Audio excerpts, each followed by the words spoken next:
Eliana, we good? Okay, great. Up top is good? All righty. Oh, No, you can't. I can't go until the clerk says so. All righty. Good evening, everyone. Welcome to the Oviedo City Council meeting. It's so great to see all the kids here today. I am sorry that the hurricane kind of messed us up the last time, but welcome this evening. Great accomplishments. If everybody can please rise for the Pledge of Allegiance, and those with caps, please remove them.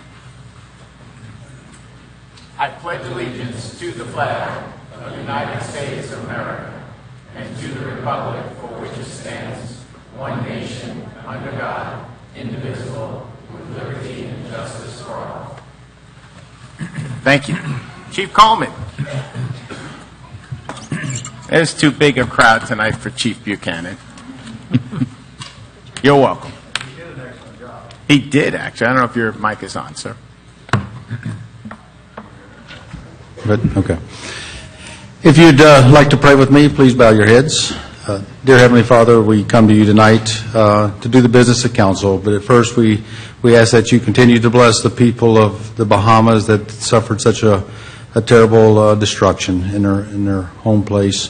That you bless them, protect them, and deliver the services and goods needed to them to help them rebuild. We ask that you bless the people that are here, give them safe travels to and from home, and their loved ones. We ask that you impart your wisdom and discernment onto council as they go about the city, business of the city. We ask that you protect the first responders, those serving in the United States and those serving abroad. We ask you all these things in your name. Amen. Thank you, Chief. All righty. At this time, I'd like to call the meeting officially to order. Again, welcome to the Oviedo City Council meeting. It is Monday, September 16th. It is approximately 6:30 p.m. We have all members of council present. So this evening, we have to do a budget hearing to adopt the fiscal year 1920 tax rates and budget. I do have to do that first. I'm sorry, parents and kids in the hallway. I tried to switch it around, but the big bad attorney over there told me I cannot. So wave, Lonnie. Go ahead. Yeah. So we will do this very quickly, and we will get to the kids, because that's really what we're all here for earlier this evening. So as I said, the first item on the agenda is to adopt the fiscal year 2019-20 millage rates and budget. This is a public hearing for that matter. At this time, I'm going to turn it over to our city manager, Mr. Brian Cobb, for a brief background. Thank you, Mayor. This is a request for the council to conduct its final public hearing to adopt the millage rate and the FY 19-20 budget. The FY 19-20 budget is balanced using the recommended millage rate of 5.1145 mils, which is $5.1145 per thousand of assessed value of the city's for the city's operation. The debt service for the 2003 general obligation bond issue will be set at a millage rate of 0.1675 mils, or 16.75 cents per thousand of assessed valuation. The total millage rate, the operating millage rate of 5.1145, plus the general obligation bond millage rate of 0.1675, is 5.282. And Council, I want to call to your attention that this is the same total millage rate that you had in the prior fiscal year. The millage rate of 5.1145 mils will result in $14,242,469 in revenue to the city's general fund. Budgeting at the 95% level as allowed by Florida statutes, the general fund budget will increase by $1,056,947 as compared to the adopted FY 18-19 budget. The millage rate of 5.1145 mils will result in a citywide tax increase of 5.10% above the rolled back rate of 4.8663 mils. The proposed total budget of $76,483,552, this is net of interfund transfers, is the culmination of City Council's March, May, June, and July work sessions at which the City Council gave the staff direction regarding issues facing the city. The proposed budget, it maintains the 2018-19 service levels. It funds the debt service for 2019 and 20. There's a 3% salary increase for general employees. It also meets the commitments of the city for the police and fire bargaining units. It funds a new school resource officer, a new police officer, a new fire inspector, a new building custodian, and a new park ranger. It funds the vehicle replacement plan. It funds the replacement of a fire rescue unit. It funds public safety equipment needs, park equipment needs, IT capital needs, utility capital needs. It funds a comprehensive plan update, and it complies with the city's minimum reserve fund balance policy. And it is recommended that the City Council read Resolution 3797-19 and Resolution 3798-19 by title only, conduct a public hearing on the millage rates and the FY 19-20 budget, and adopt Resolution numbers 3797-19 and 3798-19. Thank you, Mr. Cobb. At this time, I will open the public hearing on the fiscal year 2019-20 millage rates and budget. I am going to state that the millage rate of 5.1145 mils is an increase of 5.10% over the rollback tax rate of 4.8663 mils. At this time, I will open this up for public comment. I have no written requests. Is there anybody who would like to address council?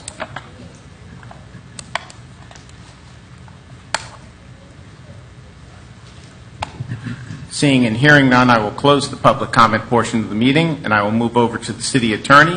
Mr. Groot, can you read the millage levy resolution number 3797-19 by title only? Yes, Mr. Mayor. A resolution establishing the millage rates to be levied for fiscal year 2019-2020 by the City of Oviedo City Government, adopting the millage rates for the 2019-2020 fiscal year for the City of Oviedo at the overall rate of 5.2820 mils with 5.1145 mils for the city's operations and 0.1675 mils for payment on the 2003 general obligation bond issue, expressing legislative and administrative findings and intent, and providing for implementing administrative actions, saving provisions, scrivener's errors, conflicts, severability, and an effective date. And that's the resolution by title, Mr. Mayor. Thank you, Mr. Groot. At this time, I'd like to entertain a motion to adopt the millage levy resolution number 3797-19, setting the millage rate at 5.1145 mils, which is 5.10% higher than the rollback rate of 4.8663 mils, and combined with the general obligation bond issue of 0.1675 mils, makes the overall millage rate 5.2820. So moved. Second. We have a motion, we have a second. Deputy Mayor, you have the floor. Looks good. I mean, it's the same millage rate that we've had over the multiple years in the past. And that's all. I mean, that's it. Great. Councilman Britton. I'm good, thanks. Councilman Henkin. Everything looks good. I just want to make note, as we've talked about before, just so everybody's clear, this millage rate is lower than it was 14 years ago. And if your taxes seem to have gone up, it's because you have the good fortune in Oviedo that all house values went up. So I just want everybody to be clear on that. We didn't raise taxes. We kept the millage the same as it was in 05, and I think even a couple of years before I came, it was still about the same. The millage rate in 2000 was 5.335. That's what the millage rate was. Yeah, that was the number. So almost 20 years, and it's lower now. So good job, staff. Thank you very much. Appreciate it. Councilman Chudnow. I'm good with it. All right. Seems that we've announced all that, so I will call the question. All in favor of adopting resolution number 3797-19, please signify by saying aye. Aye. Opposed? Motion carries. I must now publicly announce, there'll be a test on this, guys. The operating millage rate is now set at 5.1145 mils, which is 5.10% higher than the rollback rate of 4.8663 mils, and combined with the general obligation bond issue of 0.1675 mils, the overall millage rate is set at 5.2820 mils. Moving on. We're on to the budget, which is resolution number 3798-19. Mr. Groot, would you do me the pleasure of reading that by title only, please? Yes, Mr. Mayor. A resolution adopting the City of Oviedo's annual operating budget for the 2019-2020 fiscal year beginning October 1, 2019, and ending September 30, 2020, expressing legislative and administrative findings and intent, and providing for implementing administrative actions of saving provisions, scrivener's errors, conflicts, severability, and an effective date. That's the resolution by title, Mr. Mayor. Thank you, Mr. Groot. At this time, I'd like to entertain a motion to adopt resolution number 3798-19, adopting the fiscal year 2019 2020 annual budget of $76,483,552, net of interfund transfers. So moved. Second. We have a motion, we have a second. Deputy Mayor, you have the floor. Like I've said in the past, staff did an excellent job at this to keep the budget within the millage rate that we've had year over year. Everything looks good. We're being able to fund everything. Our reserves look good. That's it. Great job. Councilman Shutdown. Having worked on the budget before for 10 years, it's not an easy thing, and as usual, everybody came through and brought us in with a balanced budget. Excellent. Councilman Britton. I'm good, thanks. Councilman Henkin. Everything looks good, and we are leaving our newbies in a couple weeks with a very good budget and money in the bank, and the city's in good shape. So thank you, staff. Appreciate it. Very healthy city indeed. So at this time, the motion on the table is to adopt Resolution number 3798-19, which is the fiscal year 2019-2020 annual budget of $76,483,552, net of interfund transfers. All those in favor of the motion, please signify by saying aye. Aye. Opposed? Motion carries. At this time, I will close our public hearing on the budget, and we will move into our ceremonial items. Council members, why don't you join me out in front?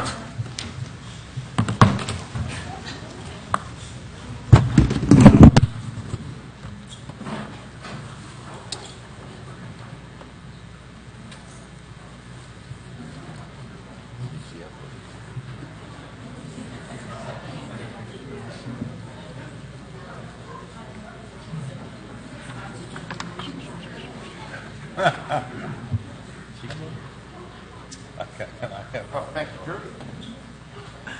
Maybe that's Drew, just from UCF.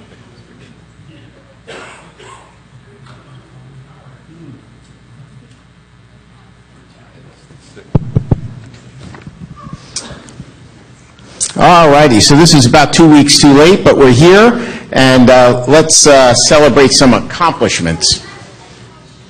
So tonight we're here to recognize the Oviedo Babe Ruth 6A boys T-ball team, which became the first ever 6 and under state champions from Oviedo. So give them a big round of applause.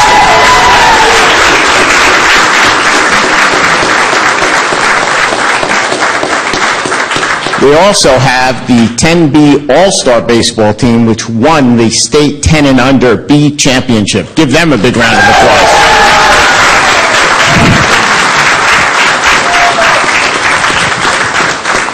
So let me start by bringing their manager up. Brett, where are you? Come on up here. Give the manager a big round of applause.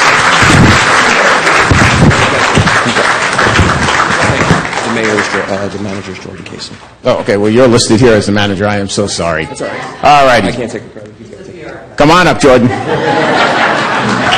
Casey! Sorry about that. No worries. Okay, parents, so which one did we yell at? This one or this one?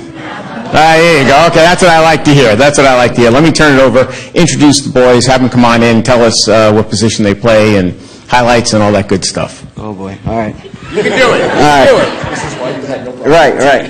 Well, let me first introduce our last assistant manager, or assistant coach, John Prano.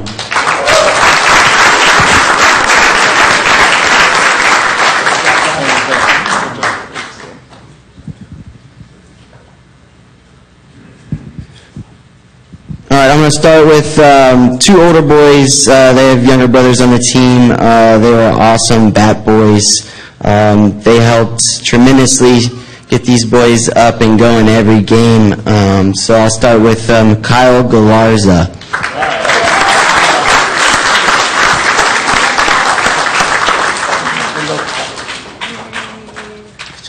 Great job. Next is Ashton Salati.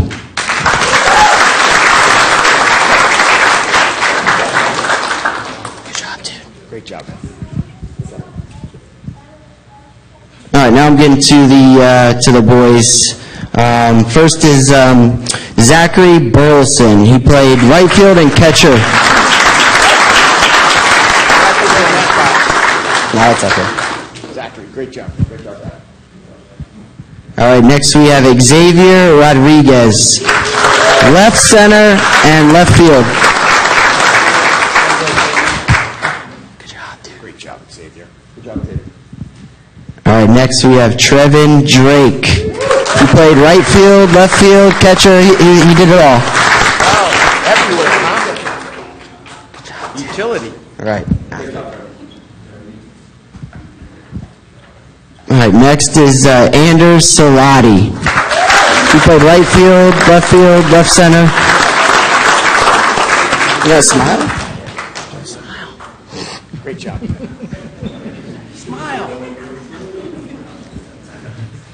All right, next we have the Golden Glove, Liam Montgomery.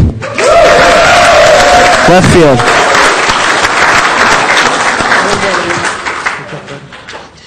Great job. All right, next we have Blaine Galarza. He was our rover in right center. Good job.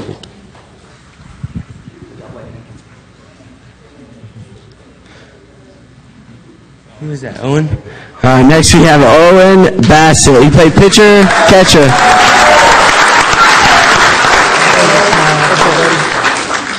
Great job, brother. Good job on T-ball. How do they play pitcher?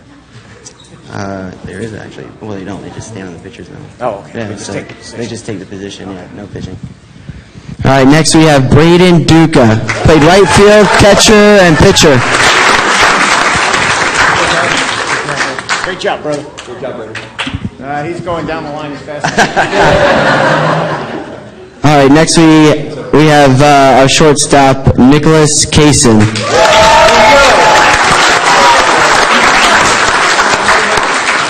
Nicholas, great job, brother. Good job, All right, next we have our third baseman, John Prano.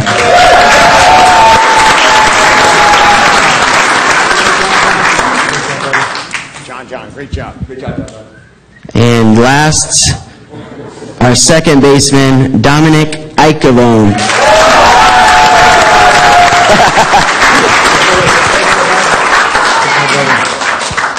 Doctor, you could just stay right here with me. My namesake.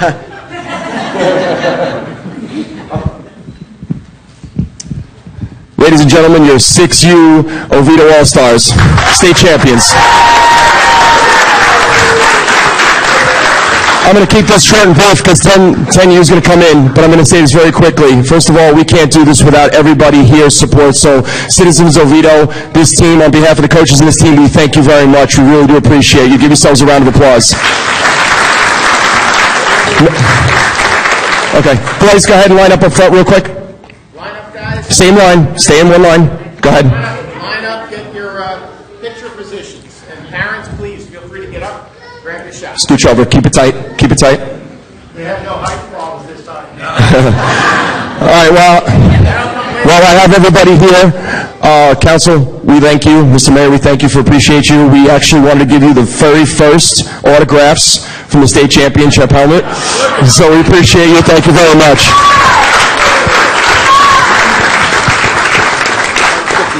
Kids to kind of double up. Oh. All right, I got you. Somebody, take that. I got you. Wait, let me out. Thank you. It looks good on you. Might as well wear it. That's all right. Right there. Take it in. No, you're good, Coach. They're good. They're good. Come on back in. Sorry. All right, everyone. Hands up here. Smile. Big smile.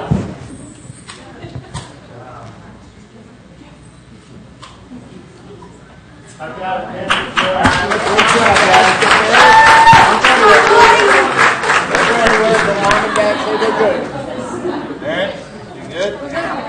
Boys, we have one word to tell the Oviedo town, and we're going to spell it for them. On Vito on 3, Oviedo on 3, loud. I want you to be louder than you can raise the roof. 1, 2, 3.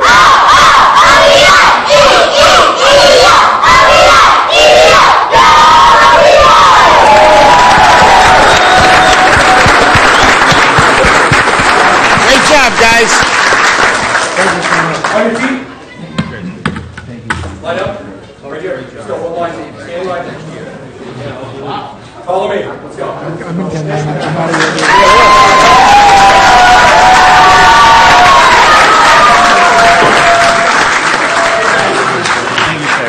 Great job. I'm sorry? Calling them out.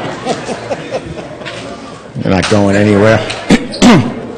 All righty, so next up, we've got, as I announced earlier, we have the 10B boys baseball team, and we have their manager, I hope this is listed right, Maria Childs.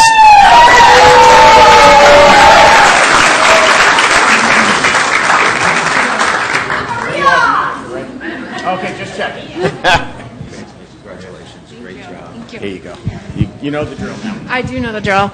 So I just wanted to say I appreciate, again, all that you guys do for our boys, and we couldn't do it without you. So without further ado, Hayden Wolf, catcher and pitcher. Wolfie. Great job, buddy.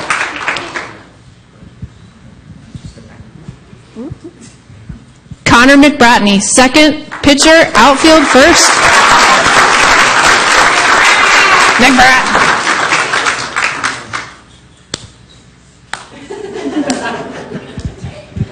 Thomas Dean, outfield, third base.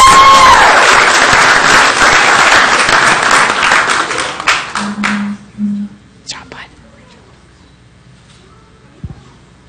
Michael Colazzo, first base, outfield.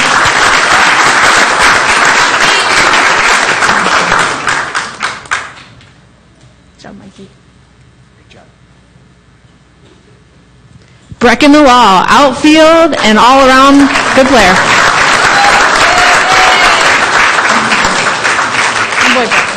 Great job. Chase Ion, pitcher, first base.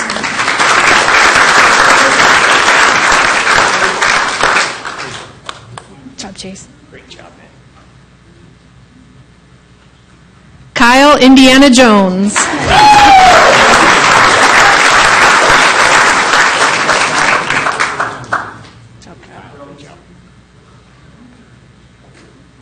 Christian Fiorenza, second, third, pitcher, anywhere.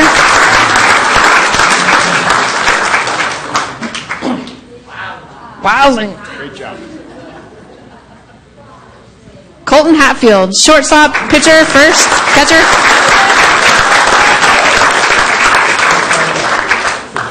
Good job, dude.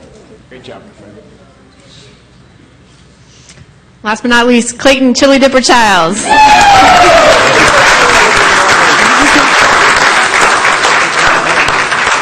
Good job, baby.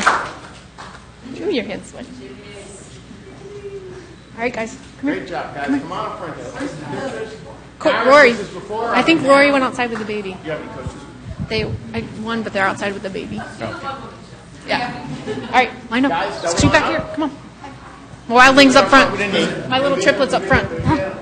Triplets up front. Come on, up front with a knee, guys. Come on, the 6-year-old's got it done. No problem. Go down, Thomas. Thomas, down a knee. Thomas, my knee. All right, everybody ready? All right, heads up, smile.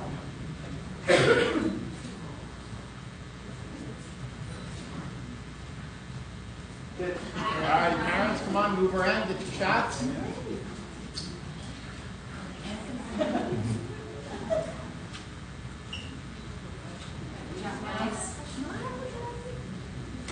Are they smiling or not? It's hard for us to tell.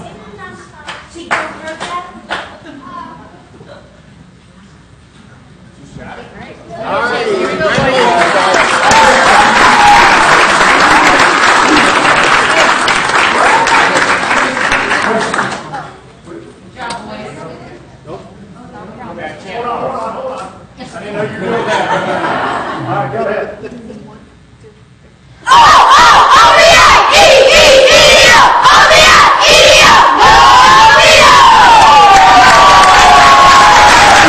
Great job.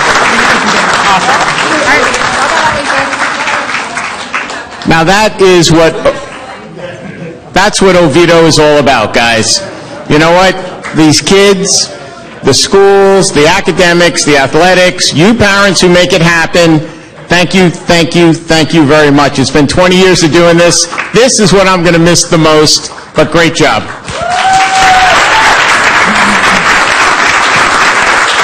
All righty, we're going to take a 5-minute recess so we can switch everyone. Everyone in the hallway, hang on. Let them clear out the room first, and then we'll get you all in.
If I can get council up to the dais.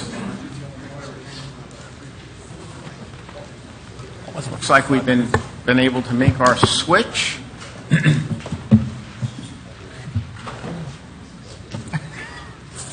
Oops, I'm missing one. We're missing someone. Nah, I got him. Here he comes. Like counting our ducklings.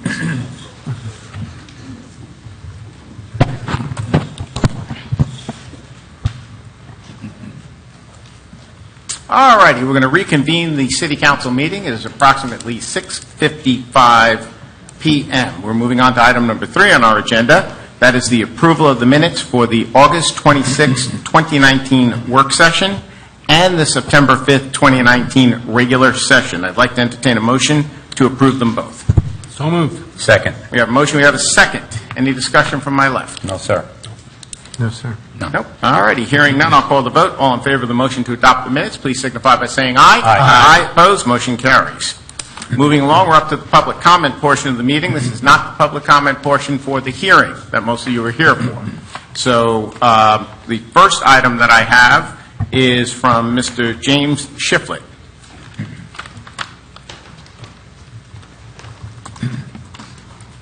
Colonel James Shiflett, 1954 Crystal Downs Court, Oviedo, Florida. The first thing I will say in my short 3 minutes, is that was the best first quarter of a football game I've ever seen in my life. That's right, George. Go Knights. It was the longest first quarter. It was the longest, an hour and a half. But I came to basically follow up with the conversation I had twice earlier, reference Hideaway Cove. Our Twin Rivers HOA is concerned about what we consider to be a public traffic hazard at the intersection of Lockwood and Simmons Road. Bob White, our president, has started that path back in June of 2018, talking with Mr. Delari and the staff at Seminole community. We have not been very successful in terms of doing that, but we have started to inform people concerned about it. On the 12th of September at the HOA meeting, we brought the issue up, repeated that we still think it is a concern, and we think it's a public safety hazard. I don't think this is a complicated question. The question is really very simple. If it is yes, what are you going to do about it? If the answer is no, why do you believe that? And so I would like to repeat my request to ask the Seminole County representatives associated with the development in that particular area to come in and inform us all of their decision. Thank you very much. You're welcome, Colonel. Is there anybody else who would like to address City Council at this time on anything not pertaining to the comp plan change?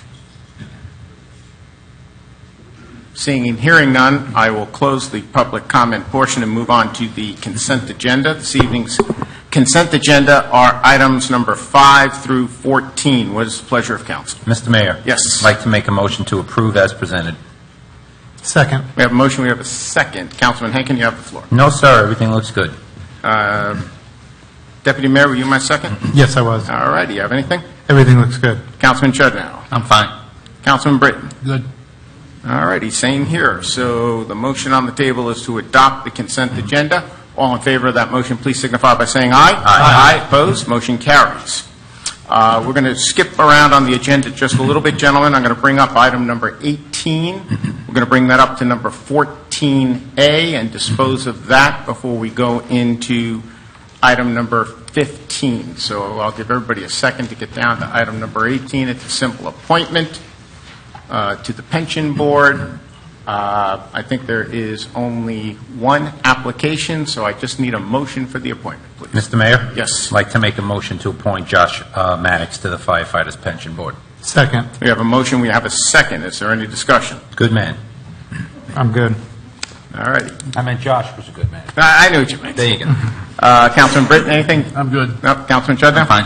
All righty. Motion on the table is to appoint Josh to the Firefighters Pension Trust Board. All in favor of that motion, please signify by saying aye. Aye. Aye. Opposed? Motion carries. All righty. Now let's get to what everybody's here for. Let me just catch up. Get back to where I was. Okay.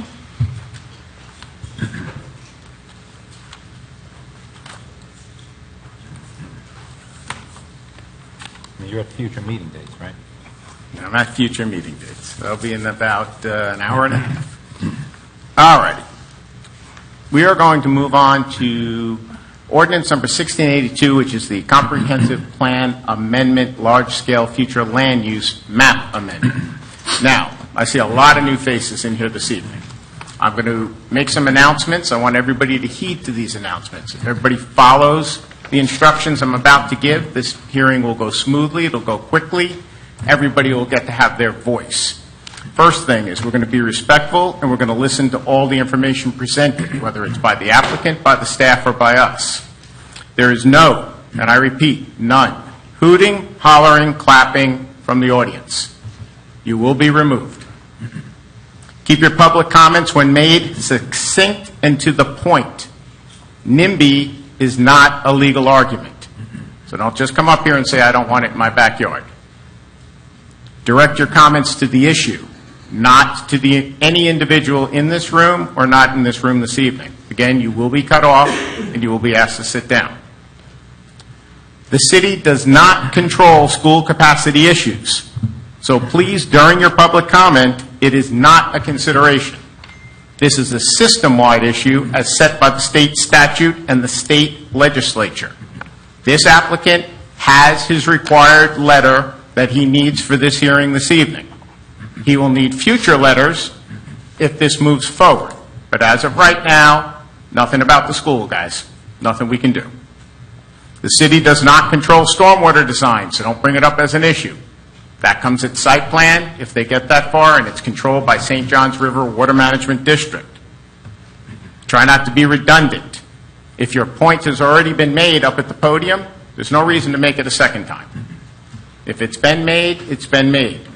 As we get to the end, because I have 11 or 12 speakers who have signed up, a lot of these points are going to be made. You can simply come on up to the microphone, give us your name and address, and just say you're against the project. You'll be on the record. That's what most of you are here to do this evening.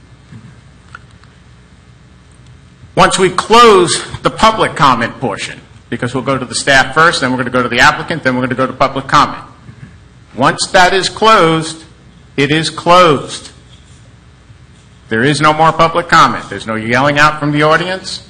The applicant at that time will come up. They will keep track of any questions that you have. That is when your questions will be answered. It is not an English Parliament debate between the podium and the dais or the applicant. When the applicant is done, we will make a motion. We will have our discussion. That is our time to have a discussion. Again, the public comment has been closed. The council will vote. If it fails, it fails. If it passes, this is only the first hearing. This is a transmittal hearing. I don't think that a lot of you understand that from what I've seen on social media. It goes from here to the state to be reviewed. During that time of review, any of those questions that you've all brought up is the time that staff and the applicant huddle up together. It comes back for a second hearing with more information. So I don't know if that was clear. Takes about 30 days for that to happen, just so everybody knows. Now, I watched the LPA hearing. The LPA hearing got a little unruly. That is not the way these are run. All right? So we all clear? Let's get started.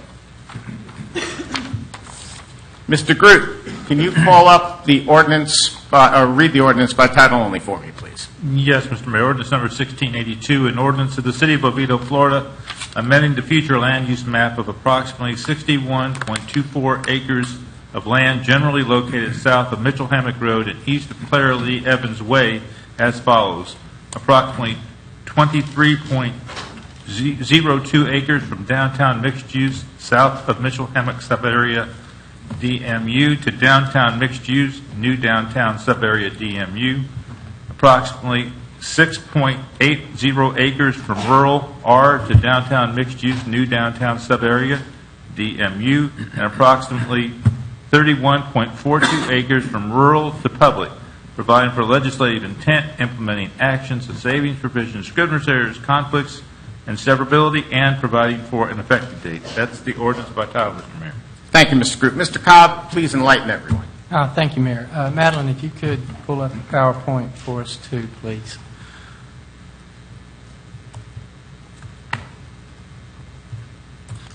Give us a moment. We'll get the PowerPoint up there. And folks, the only reason why I read all that rules is after 20 years of doing this, I know how these things will turn out if we all just follow the rules.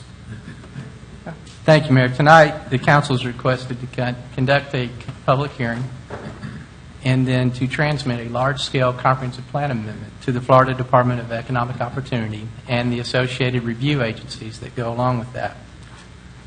This is, being a large-scale comprehensive plan amendment, it has a statutory process that must be followed. The first thing is that it has 3 public hearings. The first public hearing is with our local planning agency, and as you can see on the screen, it was conducted in April 4th, 2019. Tonight is the City Council's transmittal hearing, and what you're going to be deciding tonight is whether or not this future land use map amendment should be transmitted to the state of Florida for its review.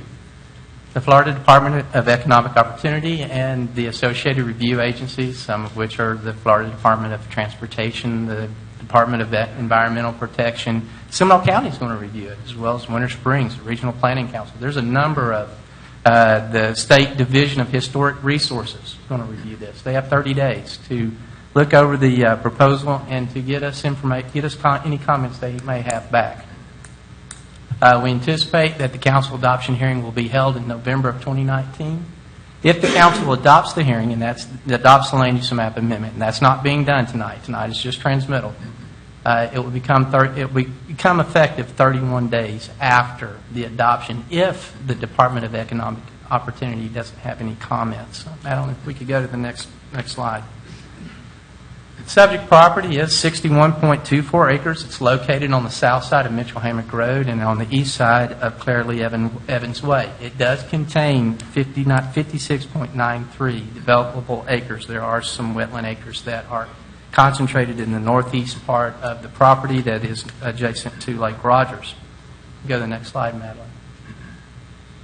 Currently, the future land use designation for the property is 23.02 acres as a downtown mixed use south of Mitchell Hammock Road subarea. And approximately 38.22 acres is designated rural on the city's future land use map. You go to the next slide. Now, the rural land use designation, please do not confuse this with the rural boundary, which was adopted by Seminole County. But the rural land use designation, it has permissible uses in it, such as single-family residential, agricultural uses. It does allow for recreation. Public and private elementary schools can be located on the property. And when the city adopted its comprehensive plan back in 1993, the rural land use designation was used as a placeholder for properties that did not have proper municipal services at that time. And then as municipal services have been expanded, the rural land use designation has been changed to other land use designations. As to this property not being changed, I really can't say, council, why we haven't moved forward with this earlier, but this property does have full municipal services. You can also see that the land use does not allow for commercial feedlots, either confined or exterior. Now, one thing to note, council, is that the maximum density, this is residential density for this land use designation, is less than one dwelling unit per acre. I can tell you that the rural land use designation, the only other place that it exists is over along Lake Jessup Avenue.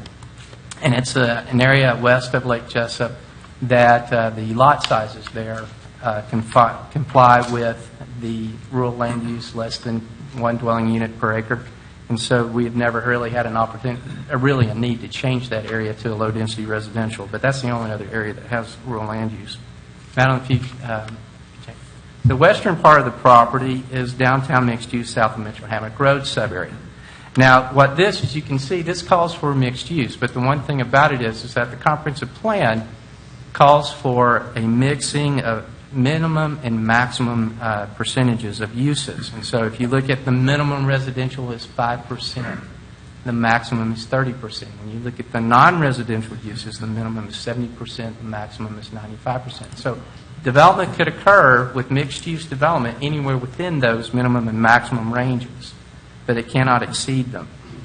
If you look at the various maximum density, single families up to 5, multifamilies up to 15, commercial maximum floor area ratio is 0.75, maximum office floor area ratio is 0.3. One of the things that you will notice that on the south side of Mitchell Hammock Road, the downtown mixed-use district is more concentrated on commercial development than it is for residential. So that is one of the things about this south of Mitchell Hammock Road subarea is that it's highly concentrated, really promotes commercial development over residential development, even though it does require a minimum and maximum for residential development. If we go to the next slide, Matt. Originally, the applicant proposed to designate the entire property as downtown mixed-use new downtown. What the applicant wanted to do was to give it the same land use designation that we have on the north side of Mitchell Hammock Road. The applicant wanted to bring in a mixed-use development that included both commercial, office, it included residential, and it also included mixed-use buildings that had commercial on the bottom floors and residential above. This proposal went before the local planning agency on April the 4th, 2019. The local planning agency recommended denial. And they stated concerns that were relative to the development program, the traffic congestion, impact to the schools, and impact to the environment, and impacts to the population. That was the concerns that were expressed by the local planning agency. You can see there the proposal was to go to the new downtown subareas. You can see it's a different required percentage of mixing of uses. Residential uses can be minimum of 40% and maximum of 80%. When you looked at the south of Mitchell Hammock Road, it was 5 and 30. If you look at the non-residential uses with the minimum of 20 and the maximum of 60, when you think about the south of Mitchell Hammock Road, with its orientation toward commercial, it was a minimum of 5, or a minimum of 70, a maximum of 95%.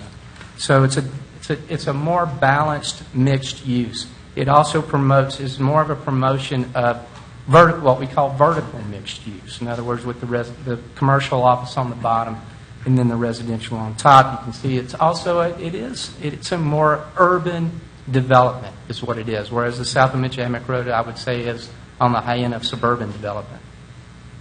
This is a more urban development with up to 16 dwelling units per acre for single family, multifamily being 30 dwelling units per acre. Mixed use, and once again, vertical mixed use, 50 dwelling units per acre, and then floor area ratios up to 1.0. And then if we're east of Oviedo Boulevard, then it's a floor area ratio of 0.35, and that's in keeping with the residential areas to the east of Oviedo Boulevard. And so we want to make sure that that's consistent, and that's what this land use designation is. One of the things I want to tell you about council is that this area is the area that the city, through its comprehensive plan, dating back to 2002, has said this is the area where we want to direct growth. Our downtown mixed-use district, as well as this area here. If you think about, if you want to say what would we consider our urban core, we would look from the planning perspective, we would be looking at from the southern terminus of Alafay Woods Boulevard all the way up to the northern terminus of Franklin Street, or maybe even possibly Magnolia. And so that was our urban core, and that's what our comprehensive plan says. We want to direct the development and redevelopment the city into this area. And one of the things that this does is that it creates that connection across Mitchell Hammock Road. It brings the City Hall area into the downtown. It's an infill is what it does. It fills in that hole. And so that's one of the things that the proposal for tonight, that's one of the things that I wanted to stress to you tonight, is that from a comprehensive plan perspective, is that this is the area that we want to do, not on the outer edges of the city, but here in the urban core. Madam, if you would please, thank you. Future land use element policy 1-1.1.4. This is the criteria for which our staff review all of our comprehensive plan amendment applications. It's also one that they use to review the zoning map amendment designations. And you can see there's 10 different things, and it's consistency with the comprehensive plan, the impact to our projected level of services. One of the things I want to tell you about with that, council, is that when you're dealing with mixed use, in the old days when we had a Department of Community Affairs, they would come in and say, give us your worst case scenario. And I can tell you, like for the public land use, the worst case scenario was always a high school. Didn't matter how big the property could be, 1 acre, and the Department of Community Affairs would say it's a high school. Didn't matter that the minimum acreage you needed for a high school was 50 acres. That didn't matter. They wanted the worst case scenario. So one of the things that we did on the front end is that we went and we talked with the Department of Economic Opportunity. We also talked with the Department of Transportation. In that we said trying to find a maximum for mixed use is difficult to do. But we have this applicant. They have a development program that they want to propose. Can we base our impact analysis on that development program? And the Department of Economic Opportunity, the Department of Transportation, both signed off on that methodology for doing this analysis. And so the impacts, the original impacts, were based on the development program that was proposed at that time. We also look at the current supply of vacant land. We look at the funding commitments for required improvements, the impact on natural resources. We look at the population impact. All those things are taken into consideration when the staff prepares their supporting data and inventory and analysis, which is attached to your staff report. Council, I'm not going to bore you with the details tonight. All the details are in that report. The Department of Economic Opportunity is going to review that report, but I'm going to try to just give you an overview of what's being proposed. And Madeline, if we could go on to the next slide. As you can see here, the original development that was proposed was 150,300 square feet of commercial, the 80 rooms of a hotel. There was 927 dwelling units that were proposed. And the staff and the city's consultant, they reviewed those infrastructure impacts associated with that proposed development because it was the methodology that we got the state to agree to. And what they found was, from a comprehensive plan perspective, and that's one of the things you're going to hear me say a lot, from a comprehensive plan perspective, that the impacts associated with that development program could be accommodated within the city's adopted level of service standards. And that includes traffic, that includes water, sewer, drainage, recreation. All those different things, it could be accommodated within that. We also had a letter from the school district. Actually, we've gotten 2 or 3 letters from the school district. We've learned a lot about their concurrency system as we've gone through this process, and each time they've come back and said within their concurrency service area, there is capacity to serve this project or to preserve the change. And that's one of the things that I would also like to stress to you tonight. When you're considering a proposed amendment to your comprehensive plan, you're looking at the proposed change. That's what you're looking at. The change, like in this case, the change from downtown mixed use, south of Mitchell Hammock Road, and rural, to downtown mixed use, new downtown, and public. So you're looking at the change. And the things that we have now, we'll go over how some of that has things. Well, on April the 4th, the applicant, as I mentioned before, got a recommendation of denial from the local planning agency. And he sat and he listened. He listened very closely to what was being said at the public hearing. And he came back, we talked later, and he said, I need to revise my application. I need to scale it back a little bit. Well, he's allowed to do that in between the public hearings. He's allowed to make those revisions. And so, Madeline, if we could go to the next one. So he did. He revised it down. So now we have the proposal. Tonight's proposal is to whether or not to transmit the future land use map amendment to change to 29.82 acres to downtown mixed use, new downtown sub-area, and then 31.42 acres to the public land use. And so this is the revised proposal that is being proposed tonight for transmittal to the Department of Economic Opportunity. Madam, if we could go on to the next slide, please. Okay, the downtown mixed-use new sub-area. We reviewed this already, but I just wanted to bring it back just to refresh your memory. We have minimum and maximum residential, minimum 40, maximum 80. Minimum non-residential, 20%, 60%, maximum 60%. You can see, once again, the single-family maximum density is up to 16. The multifamily maximum density is up to 30. Mixed-use maximum, when we have residential on top of commercial, is up to 50. Commercial office maximum is a floor area ratio of 1.5 unless it's east of Oviedo Boulevard, which is 0.35. One thing I want to mention too, Dr. Correa asked me to do this tonight, is to call to your attention on page 4 of your staff report. There is a typographical error regarding, it talks about 18 units per acre, and really it should be 15 units per acre as far as the new downtown south of Mitchell Hammock Road sub-area. We'll make sure that that gets corrected before it goes up to the state, but I wanted to call that to your attention. She felt horrible about it, that there was this typographical error, and but we will make that correction. We could go on to the next slide, Madeline. Okay, so eastern portion, the 31.42 acres is being proposed for public land uses. You can see the different uses that are allowed there are public institutional, and conservation. Public lands are considered recreation, community and government services, utilities, public facilities, water and sewer treatment facilities. As the current use there, we have our percolation ponds for wet weather storage and for reject storage from our sewer plant. Institutional uses are educational uses. Now, not just elementary schools. Now we can do all 3 ranges: elementary, middle, and high school, as far as educational uses, as well as college, too.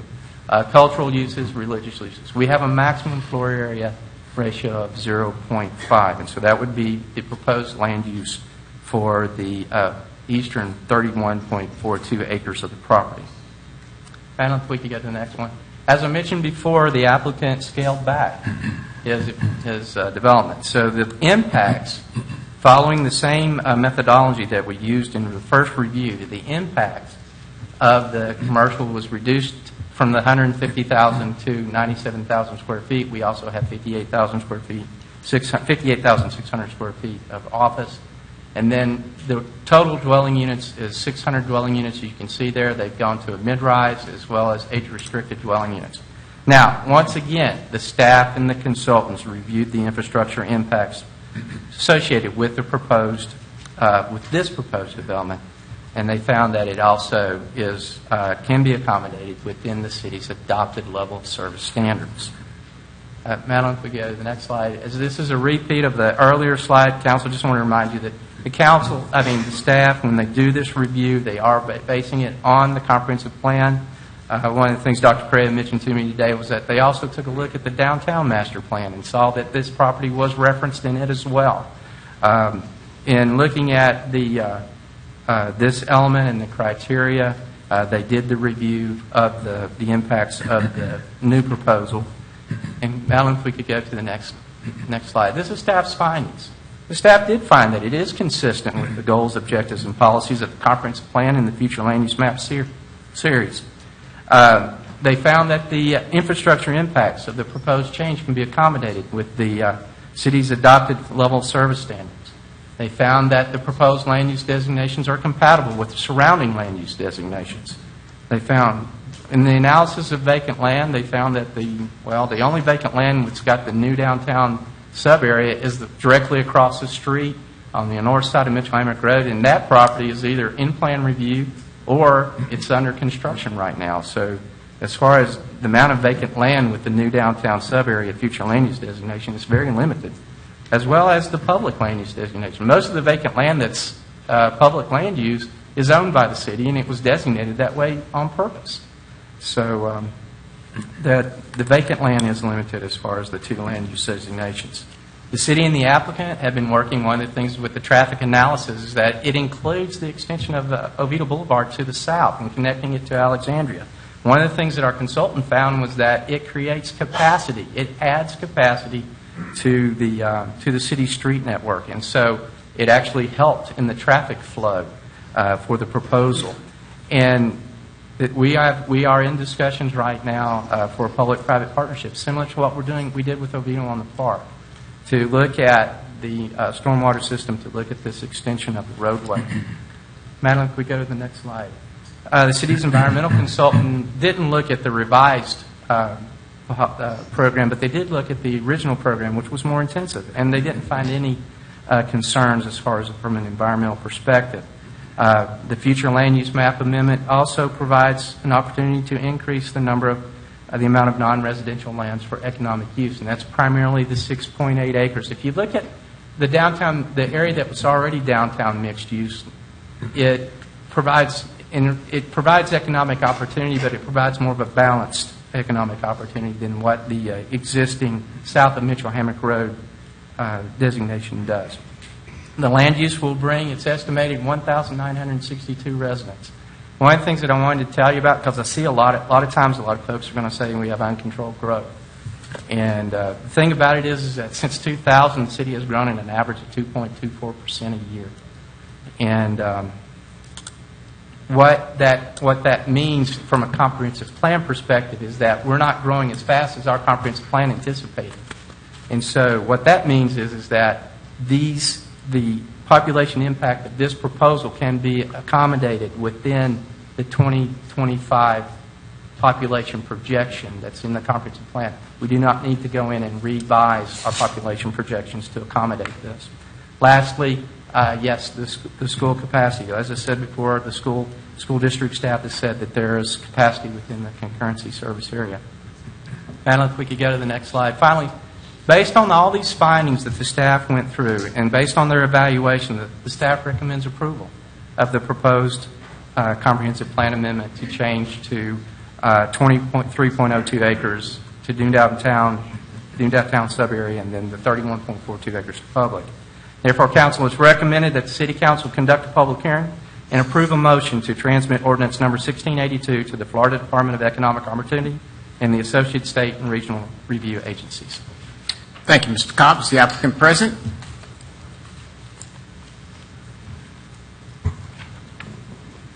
Good evening. My name is Tara Tedrow. I'm an attorney at Lounge Drosdick, 215 North Eola Drive, Orlando, Florida. And Madeline, I had a presentation, too, if we're able to pull that one up on the screen. We can go to the next slide. Well, Mr. Cobb did such a good job that I'm going to have to breeze over some of these slides, so I won't be too repetitive because I know we have a lot of folks who want to put in some comments tonight.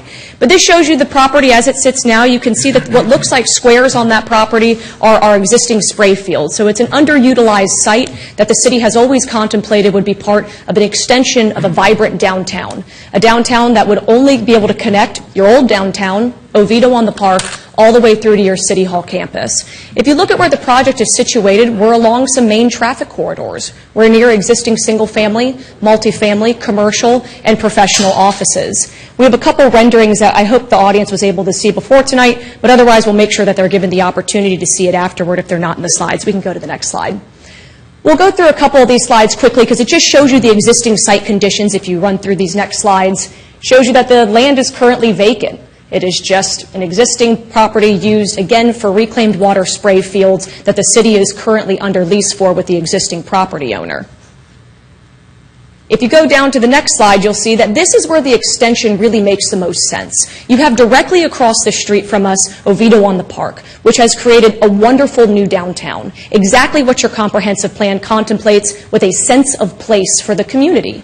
So it's not just supposed to be one isolated sense of place. We're trying to provide an extension of what Oviedo on the Park offers to your residents, so you can have an option of different living styles, whether you're an active adult, 55 and up, with age-restricted units, whether you're a young family or a working professional or a student and want to be able to have multifamily options in a live, work, and play environment that allows you to access Oviedo on the Park without the reliance on vehicles, which is what we currently have when we spread out our developments and we don't allow for that compact mixed-use environment that your master plan and your comprehensive plan specifically contemplate. If you go to the next slide, one more, please. So the future land use designation, as you already heard from Mr. Cobb, it has a rural land use designation, but again, the comprehensive plan notes that rural areas are those that don't have adequate existing facilities. This rural designation is always contemplated to be changed at some point. We're bringing it perhaps before maybe staff would have initiated a change because it is inconsistent with what your comprehensive plan says that a rural piece of property should have fundamentally, which is no access to adequate facilities. So we already have the adequate facilities on this property, and we are situated directly near existing downtown mixed-use properties that have village core designations and that have a mix of different types of uses, which is exactly what we're trying to do with the extension of our property. You can see that another portion already has that downtown mixed use. One of the questions that always comes up is, when we look at development, most of the time it's looked at as an either-or. We just get vacant land or we get what the developer says. But part of this is that the property has entitlements. So as it exists today, the portion of that land that has that downtown mixed-use designation has property rights and entitlements to be able to develop what Mr. Cobb has told you is essentially a very dense commercial development. So this property is a perfect extension for more strip mall type developments. But that is exactly what your comprehensive plan says we want to discourage in your new downtown area and in the downtown mixed-use areas adjacent to your City Hall. If you go to the next slide, you can see the zoning designation. So our existing zoning designation, while it allows for a larger concentration of commercial and a smaller concentration of retail, given the development that you already have across the street, it only makes sense to match that development pattern. When you look at compatibility, which is defined under Florida statutory law, compatibility is not just match exactly what is next to you. It looks at whether or not you can create uses that are stable over time when next to each other.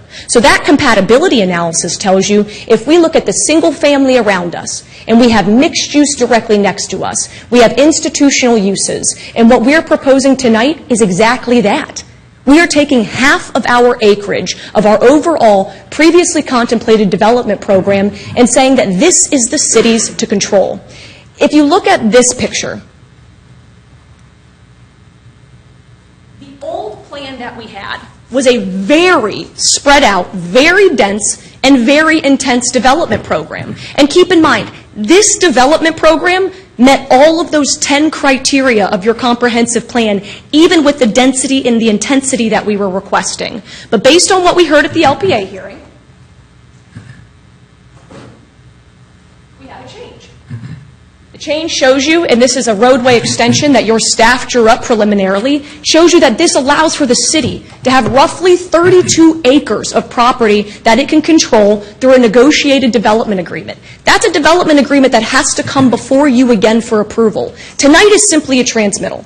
If you get us past tonight, what we come back before the LPA and then City Council is for your review and approval of a concurrent rezoning, as well as a development agreement that has a master land use plan attached to it that shows that as of now, we contemplate the city gets to control these 30-plus acres. You want to extend your City Hall campus there or public service facilities? You want to just have it be all parks and recreation? That would be up to the city to control, and that's what we've agreed to through the development agreement that we've submitted to the city for their preliminary review before it comes before a public hearing.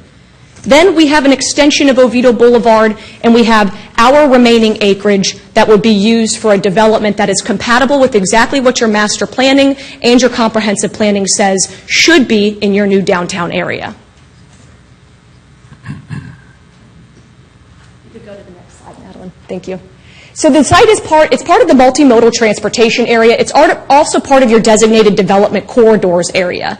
Having a rural piece of land in your designated development corridors area is incompatible with what your comprehensive plan says that development corridors are meant to have. These are high traffic areas, and in this high traffic area, I don't expect anybody tonight to say that they are happy with Mitchell Hammock Road.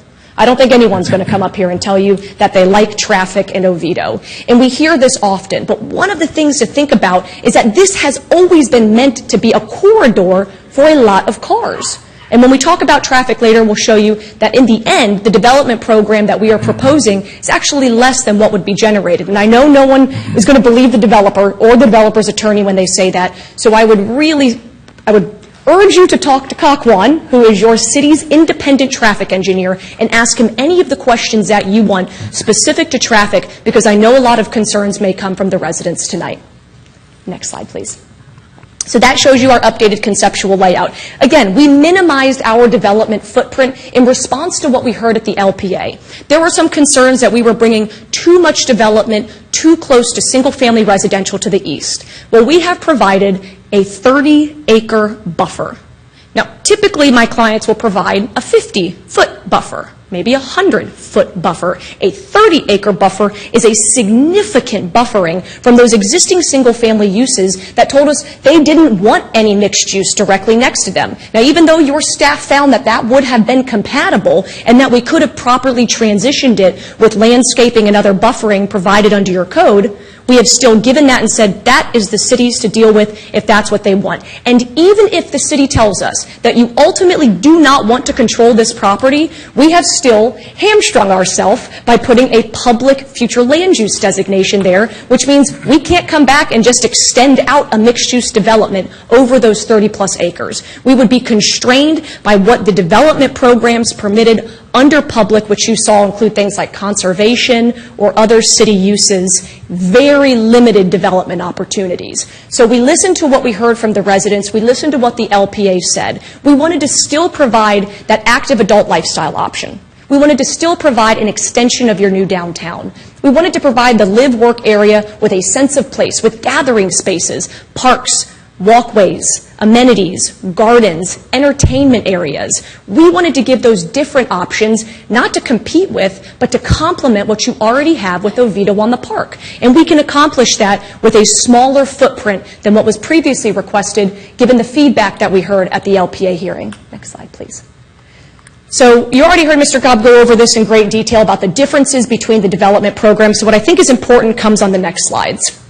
So the next slide tells you the differences. So we've reduced our commercial square footage by 53,000 plus square feet. Now, we did introduce office because there's a need for Class A office in this city. And this would give us the opportunity to bring Class A office spaces because people want to work where they have things to do around the office. They don't want to have to get in their car and drive and battle with any lunchtime traffic, perhaps, to go somewhere to lunch. You can just walk right outside your office. And heck, you might even live in one of the multifamily units on our site or across the street on Oviedo on the Park. It provides that great connectivity and that mixed-use development pattern, again, that your comprehensive plan designates. We've also reduced the number of our standard multifamily by 212 units from 652 to 440, and we've reduced our age-restricted active living units by 115 total, bringing it from 275 to 160. So we had over 900 units before, down to 600. Next slide, please.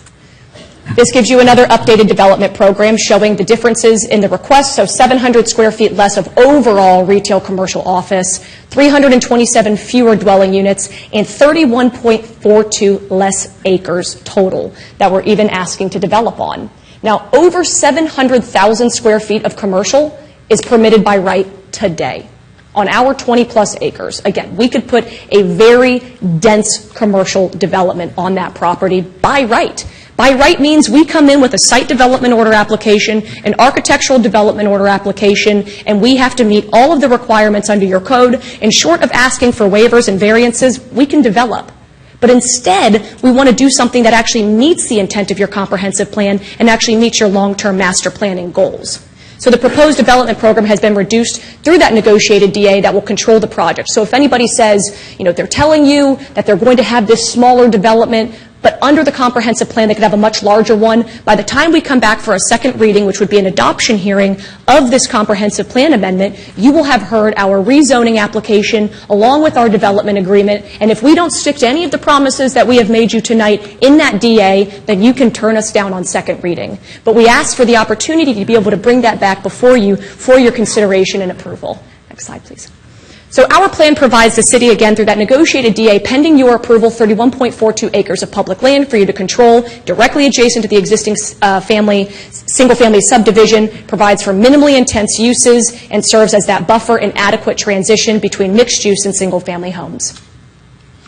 Next slide, please. So on traffic, I am not a traffic engineer, and I will not pretend to be one tonight. So again, I would urge you to ask your city's independent traffic engineer. It's not somebody that we pay. In fact, that's somebody that you all pay to do an independent review of the studies that we submit and the methodology that we have provided to you. That traffic study that was produced shows that we have a reduced development program that generates less traffic and will have less traffic impacts. So if you go to the next slide. So the current future land use designation would actually produce more trips than what we are proposing, and now we have even reduced that total by 30%. So here's a graph that we talked about with your city's traffic engineer just to make sure that we were correct in what we proposed. This graph shows you what is permitted by right today. But today, 21,995 cars could come out of our very dense 700,000 plus square foot commercial development. And those are commercial developments that my client does as his day job, putting in grocery anchored shopping centers. That's what drew him to the site to begin with. But then he realized that your comprehensive plan actually asked for a lot more. And that's where the idea for the mixed use came from when he talked to your staff over 2 years ago about this project. What we are requesting, again, traffic allowed versus traffic requested, and I understand. Saying 6,653 cars sounds like a lot of cars, but you cannot look at it in a vacuum of just what our project would generate versus an empty site. Because you have to look at our property with the entitlements overlaid on it as to what could be generated, again, by right today. Go to the next slide, please.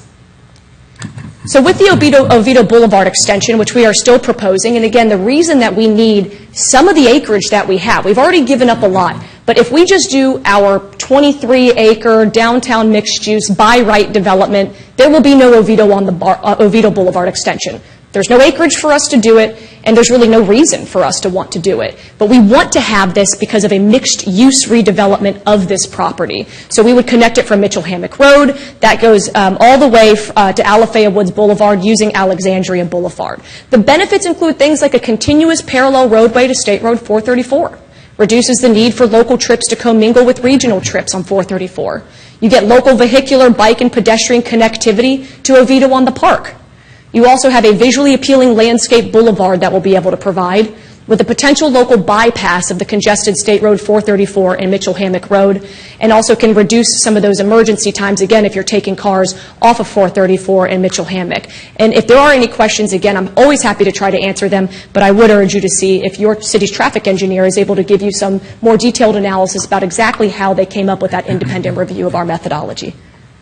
So our request tonight is for approval to transmit Ordinance 1682. And again, that's a 31.42 acre change from RL to public, amendment of 6.8 acres from RL to downtown, DMU New Downtown, and then 23.02 acres from downtown mixed use south of Mitchell Hammock to DMU New Downtown. The criteria for approval. I don't want to spend a ton of time on this because really you could read the entire comprehensive plan and see exactly why this project makes sense. But mixed-use development versus urban sprawl. There's a reason urban sprawl is something that is a pejorative in the planning world, right? People say urban sprawl is a bad thing. And it's a bad thing because we are taking all of the residential units and we are putting them far away from city services. So then you as a city have to begin extending out those services. It puts more of a burden on emergency management and personnel. And then it takes you away from being able to have a live, work, play environment or even any connectivity to other types of mixed uses within your city. So what we are saying is that your comprehensive plan told us you want mixed-use developments. This project and this property specifically, Mr. Cobb even told you, has been contemplated to have this type of mixed-use development on it. So your planning principles would suggest that the plan to convert a spray field and create this master-planned community is a much better alternative. Now, urban sprawl, again, is something that your comprehensive plan seeks to avoid because it has a hard economic impact on a city when you have to duplicate the other needs of a city. And this creates a walkable environment. It reduces the need for cars, offers open space, recreation areas, and has a bunch of distinctive uses that will allow us, again, to extend out that sense of place that Oviedo on the Park has done a great job of creating for your city.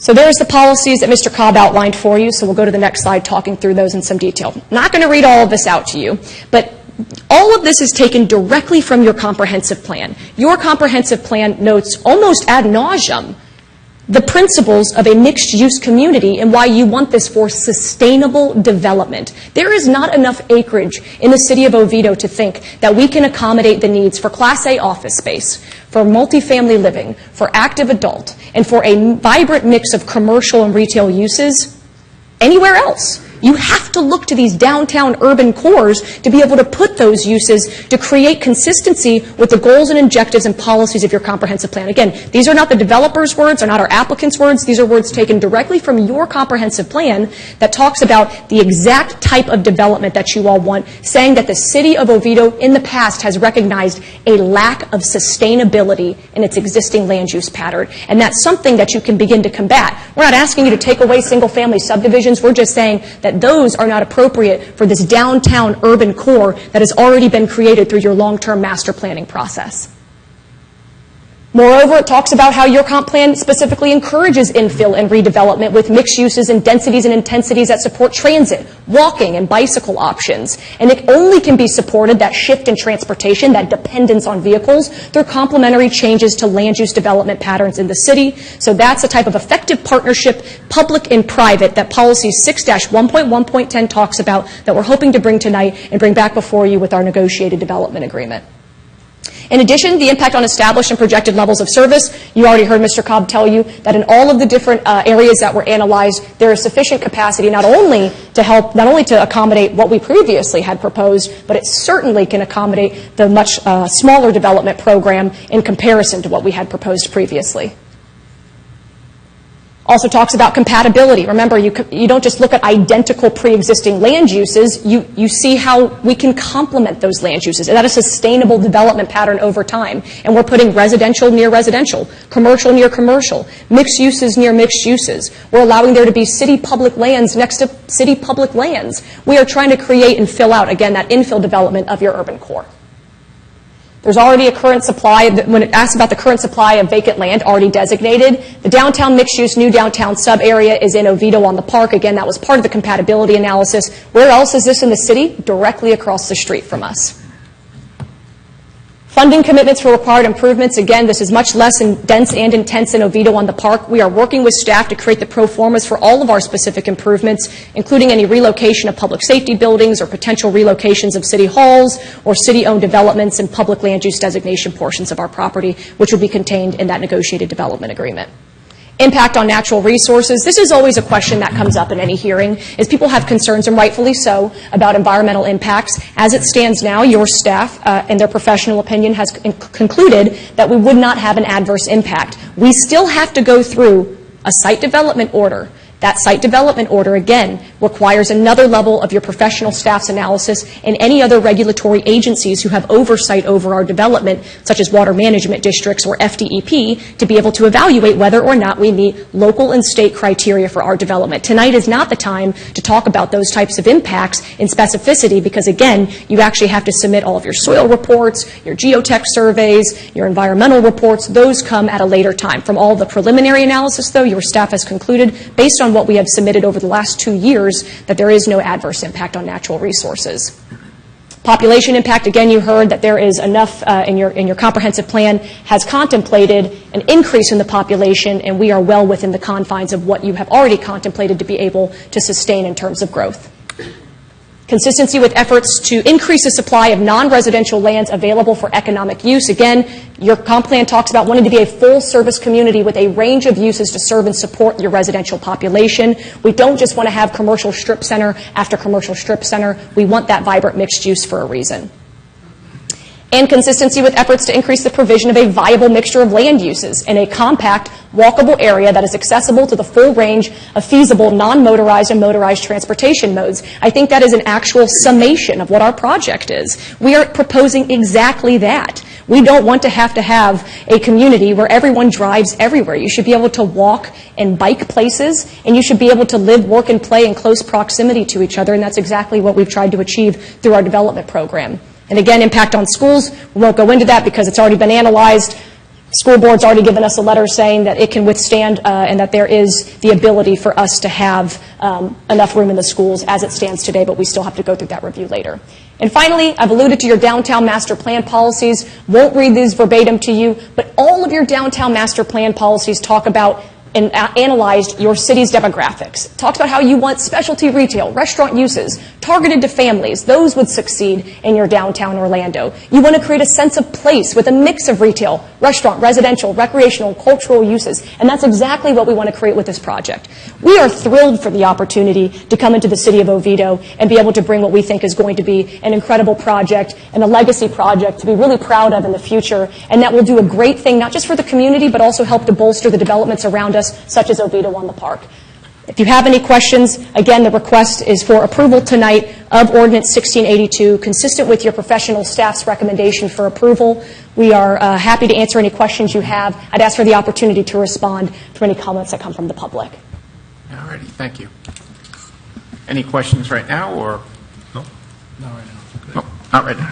Thank you. I'm sure there'll be more. Mayor, before you start the public hearing, Yes. If I could just do one procedural thing, just to let you know that we did receive correspondence regarding this application. That correspondence is on file with the city clerk. I do believe they even have a copy here for the record at tonight's meeting. So I just wanted to put that on the record that we did receive correspondence, that it is on file with the city clerk. It will be traveling to Tallahassee as part of our submittal package. So. Emails is what you mean? Yes, sir. I think we all got, there were about, honestly, there were only about 3 of them that came in today, so. All righty. So all that being said, now we will open up the public comment portion of the meeting. This is the public hearing, as I said earlier. I have written requests here. I have 14 written requests. If we do simple math, 3 minutes a person, that's an hour. So we're going to try not to sit here for an hour if we can keep things rolling along, as I said earlier, and try not to be redundant. You heard everything from the staff. You heard from the applicant. I hope everybody listened and understood what they were actually saying. And I have 2 more, so we have a total now of 16. So we will put all these in order of receiving them,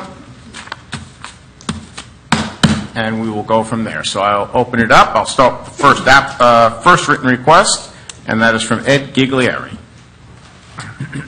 Also, I should announce, again, for those who have never been to a public hearing, you need to just announce your name and address, please, for the record. Barbara, can we just get that out of the way, because folks are going to be walking by. Name and address for the record. Madeline will get the shot clock up there, please. Ed Giglieri, 1045 Lake Rogers Circle. Oviedo has become Orlando North, which is the new Seminole County slogan, by the way. We've got the high density, but none of the services of Orlando. We encounter lots of traffic, much of it the result of trying to control left turns. The traffic calming devices such as traffic circles are basically half-baked. You can see the one by the library is always run over.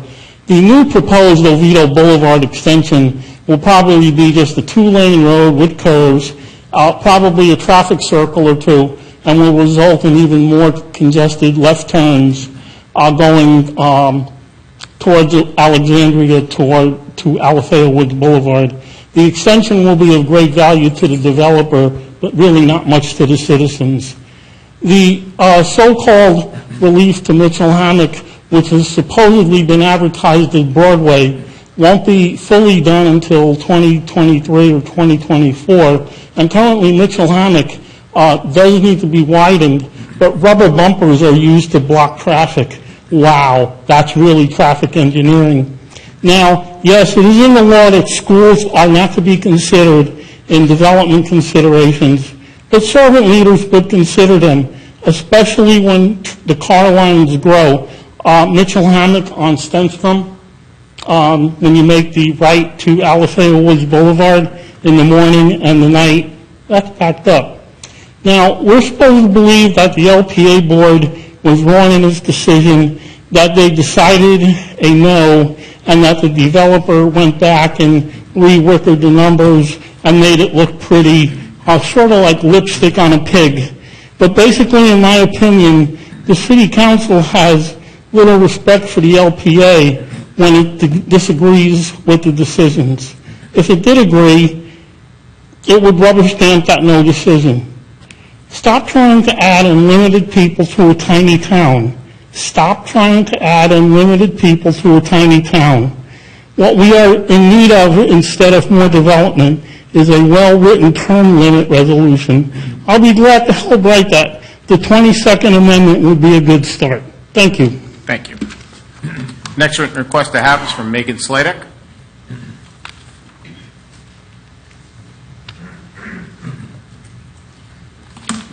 Good evening. My name is Megan Sladek. I live at 6007 Lake Charm Circle. One thing that I think is important for us to know tonight is that this is not a situation where if you meet certain criteria, you win. This is a purely policy decision that is a comprehensive plan change, and it seems like a very hasty one. There are some things that were presented tonight that I don't think were made clear in the materials.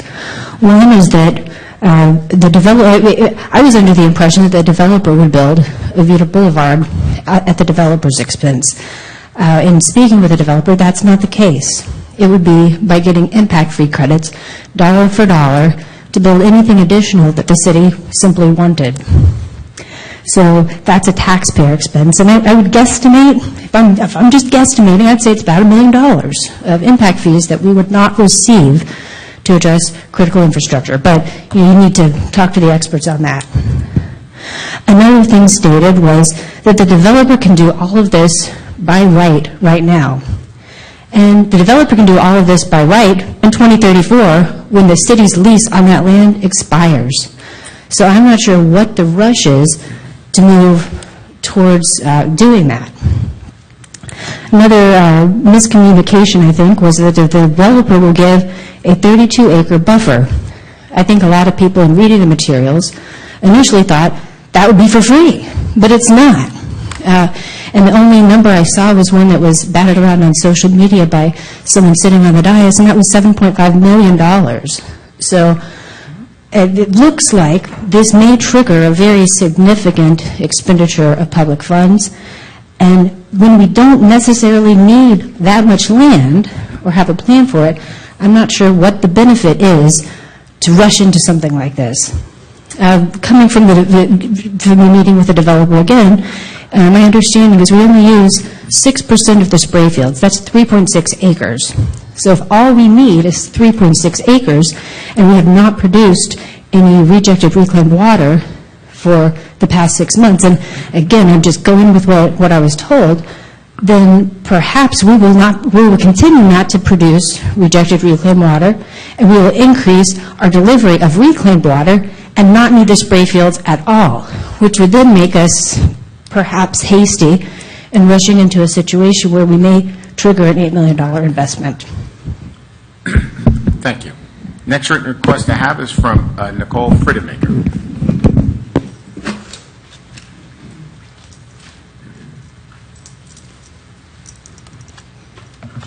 Hello, Nicole Friedemaker, 1039 Corkwood Drive. My comments tonight, a lot of them actually were answered quite well so far by the developer's attorney. I actually was not as opposed with some of what I heard. So I do want to share that to be fair. I do think, though, that as Megan stated, that maybe we do not need to rush into things and change zoning in order to make these accommodations.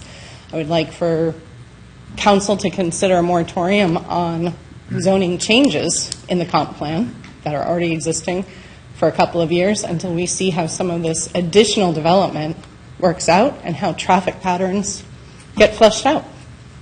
Thank you. Next written request I have is from Joe Lykeman.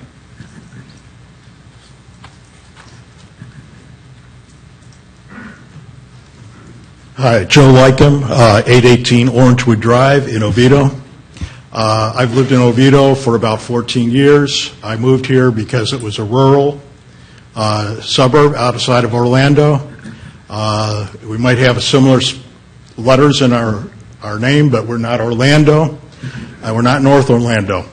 I heard a lot of things here tonight and also in reviewing the LPA, and I keep hearing about dense urban development. I think that's going to be a dud here in Oviedo to have dense urban development. I don't think it's what anybody really thought they were going to have when they moved to Oviedo. The developer has 21 acres that he can work with.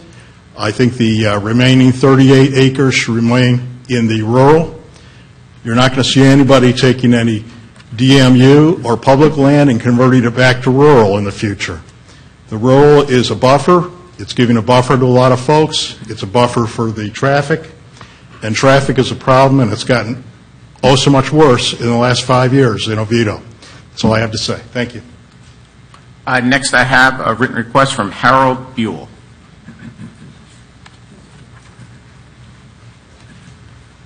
Just name and address for the record, please, sir. Harold Buell, 964 Wellington Avenue. Mr. Mayor, Council, I have the privilege of being a recently retired soldier, and this is my last tour. I'm 17 across 30 years. And in that opportunity, I've seen a lot of development in a lot of places around the world where the development has outstripped the infrastructure and it's caused risk. It's caused failures. It's caused catastrophes in a lot of cases. Okay, now here we're hearing that the infrastructure can handle this. But I would argue that when we have public officials on social media saying that you need to get off the main roads and go through residential roads to reduce congestion, that we already have a problem. And so we need to address that problem, and we need to take care of the infrastructure. We need to consider the extreme cases that may occur with this density of population in this area. Electrical infrastructure, the robustness of the electrical infrastructure, as well as natural disasters when they happen. And we have people stranded.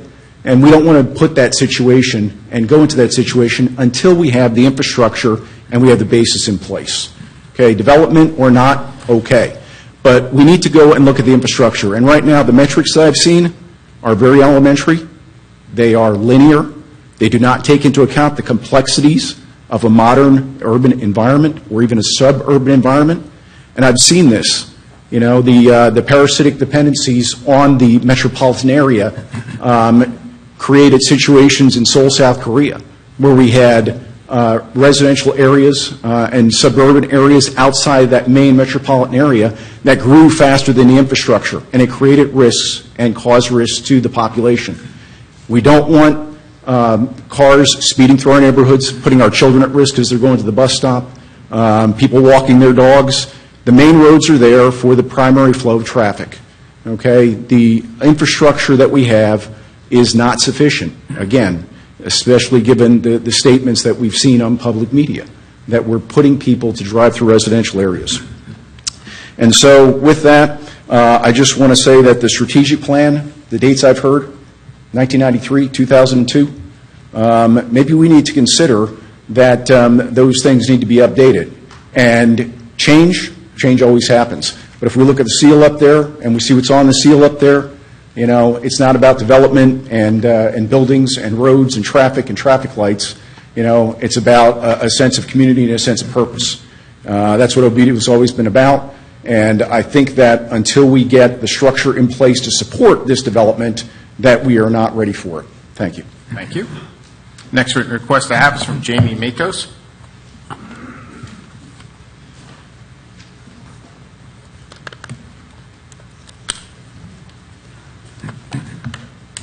Hello, Mr. Mayor, City Council members. Jamie Matos, 3121 Town and Country Road in Oviedo. I'm asking you to honor the comprehensive plan as it's approved and deny the amendment. In 2012, only 7 years ago, there were 430 traffic accidents in Oviedo. Last year, there were 746. These numbers came directly from a crime analyst at the Oviedo Police Department. I have her email and I can give it to you if you need it. I'm not against development. I believe in property rights. The property owner has every right to build a maximum of 145 units on that property. We should not be approving an amendment to the comp plan which will increase the max density to 600 units. Thank you. Thank you. Next written request I have is Belinda Ewan. Did I get that right? Ewan, yes. Okay. Hello, my name is Belinda Ewan, and I live at 944 North Lake Claire Circle, Kingsbridge West. I moved here 25 years ago with my parents, and in 2006, my husband and I bought a house there as well. We raised our children there. We have a 7-year-old and a 9-year-old. It's been said that this deal is already done. I don't believe that. I have faith in this community. I keep reading and hearing the city and staff referred to like they are an entity. In this packet, the entity has recommended the approval of this ordinance. With all due respect, aren't we the city? We are the people of this city, and we are the constituents, and we are the ones who pay the taxes, and we are the ones who voted the city council in to represent us. We are saying, do not change the comp plan, and do not change the comp plan for a developer. We do not have to give a developer anything extra. That 6 acres is a portion of our paradise. We know that the property owners have rights and that this current comp plan is the law on this land, but we do not need to change it, and we do not want you to change it for a developer. We were told the golf course was to be bought and to move the perk ponds. Now we are not moving the perk ponds. If the city wants to change the comp plan and buy the rural portion of this land and make it public, well, if they do that, we do not know. We know that it will in fact be developed. The problem is that it would be a gamble on what would eventually be built there. We do not even know what the price tag is of that land. We know that statistics can be manipulated, and we want decisions to be made not from the developer statistics. We want unbiased reports and studies done, because we are the taxpayers, and we are the ones who will be left financially responsible for the roads and traffic and infrastructure and busing our children long after this developer is gone. He has everything to gain, and we have nothing to lose.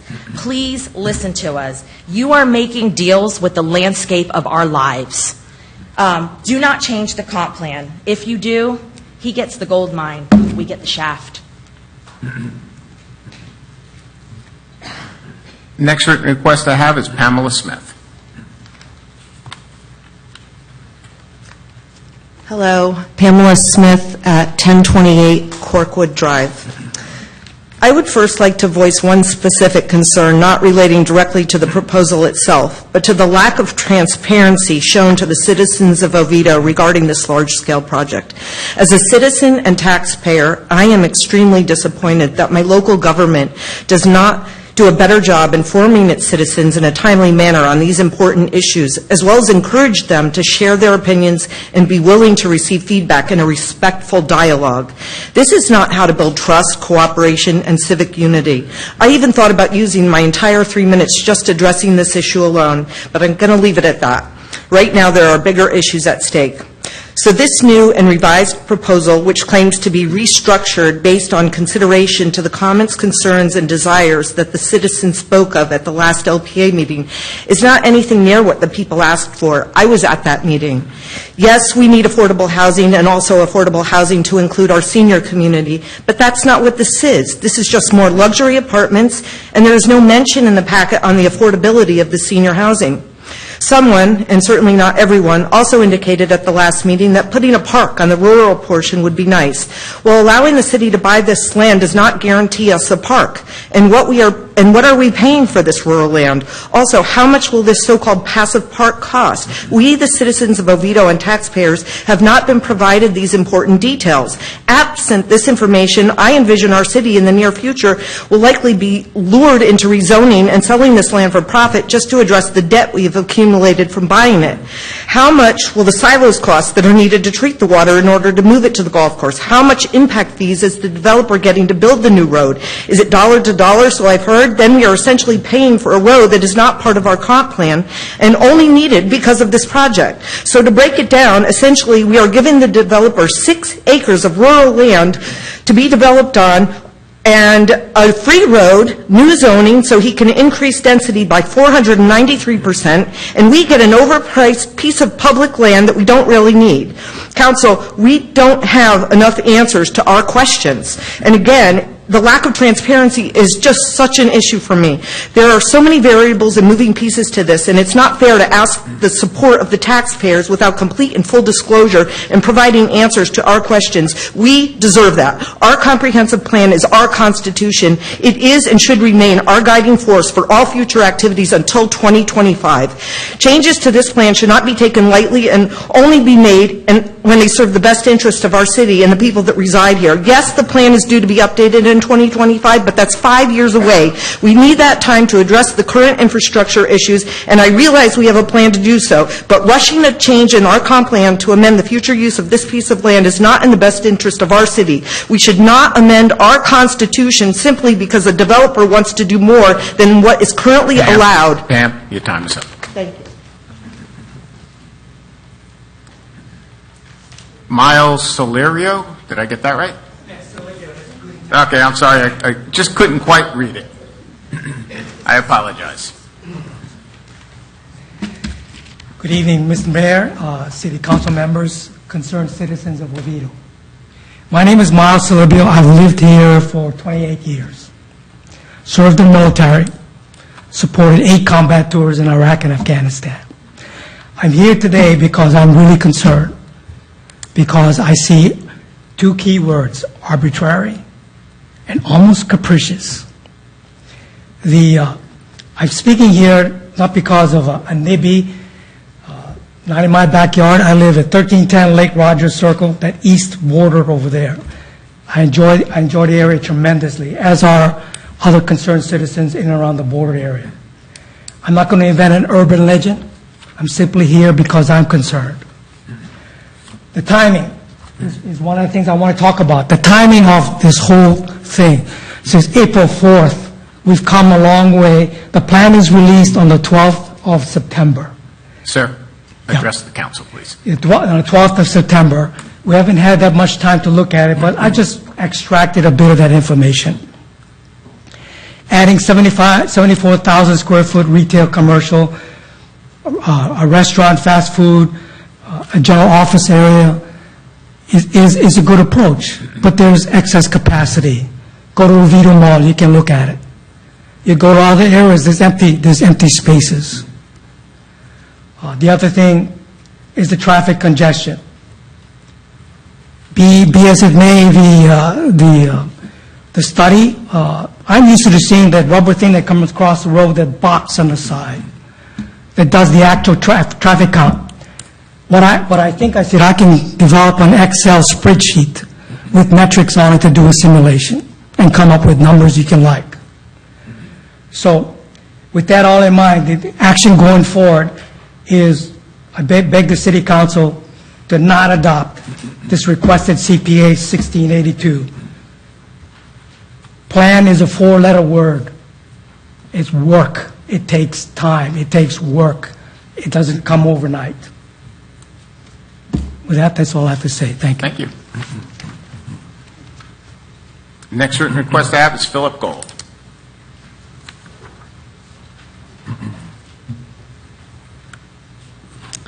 Philip Gold, 2600 Doubletree Place, here in Oviedo, and from Live Oak Reserve as a director.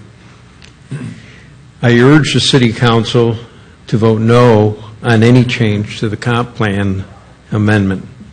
I believe Oviedo has reached its residential density limits. Our roads cannot handle more traffic. Mitchell Hammock is deteriorating from overuse. Extending Oviedo Boulevard will not help, as it will create longer light timing, creating further delay on Mitchell Hammock. My rough guesstimate is another 25% delay in that timing, because you have right now a three-way intersection. Now it'll be a four-way intersection. I would rather see more beautiful green space as a beautiful, quiet park in that land.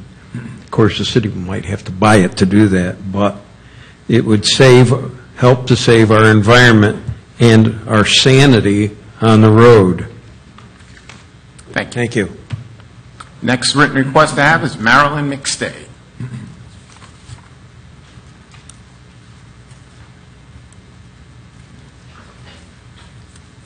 I'm Marilyn McStay, 1035 Corkwood. I think that we already have a good deal of traffic up here at this intersection, and light has to cycle twice for you to get through Alafaya and Mitchell Hammock.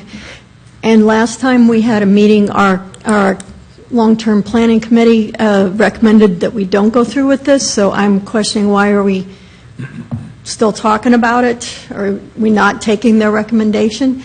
And the other thing was we were told that the schools are over capacity. If they're not over capacity, you're saying now that they can absorb all these extra people's children that would move in this neighborhood. We need clarification on that, because they either are or they aren't. This has gotten misconstrued. But we enjoy the rural life out here. The city we're not in skyscraper city, and we like that there's bird life, wildlife in this little reserve over here, and we don't want to see it paved over or too commercialized. And we would like to conserve that and have the Oviedo chicken emblem not be replaced by a skyscraper. And I know there's a lot of neighbors that we speak for, but anyway, we're against this density. Thank you. Thank you. Next written request I have is from Edward Stork.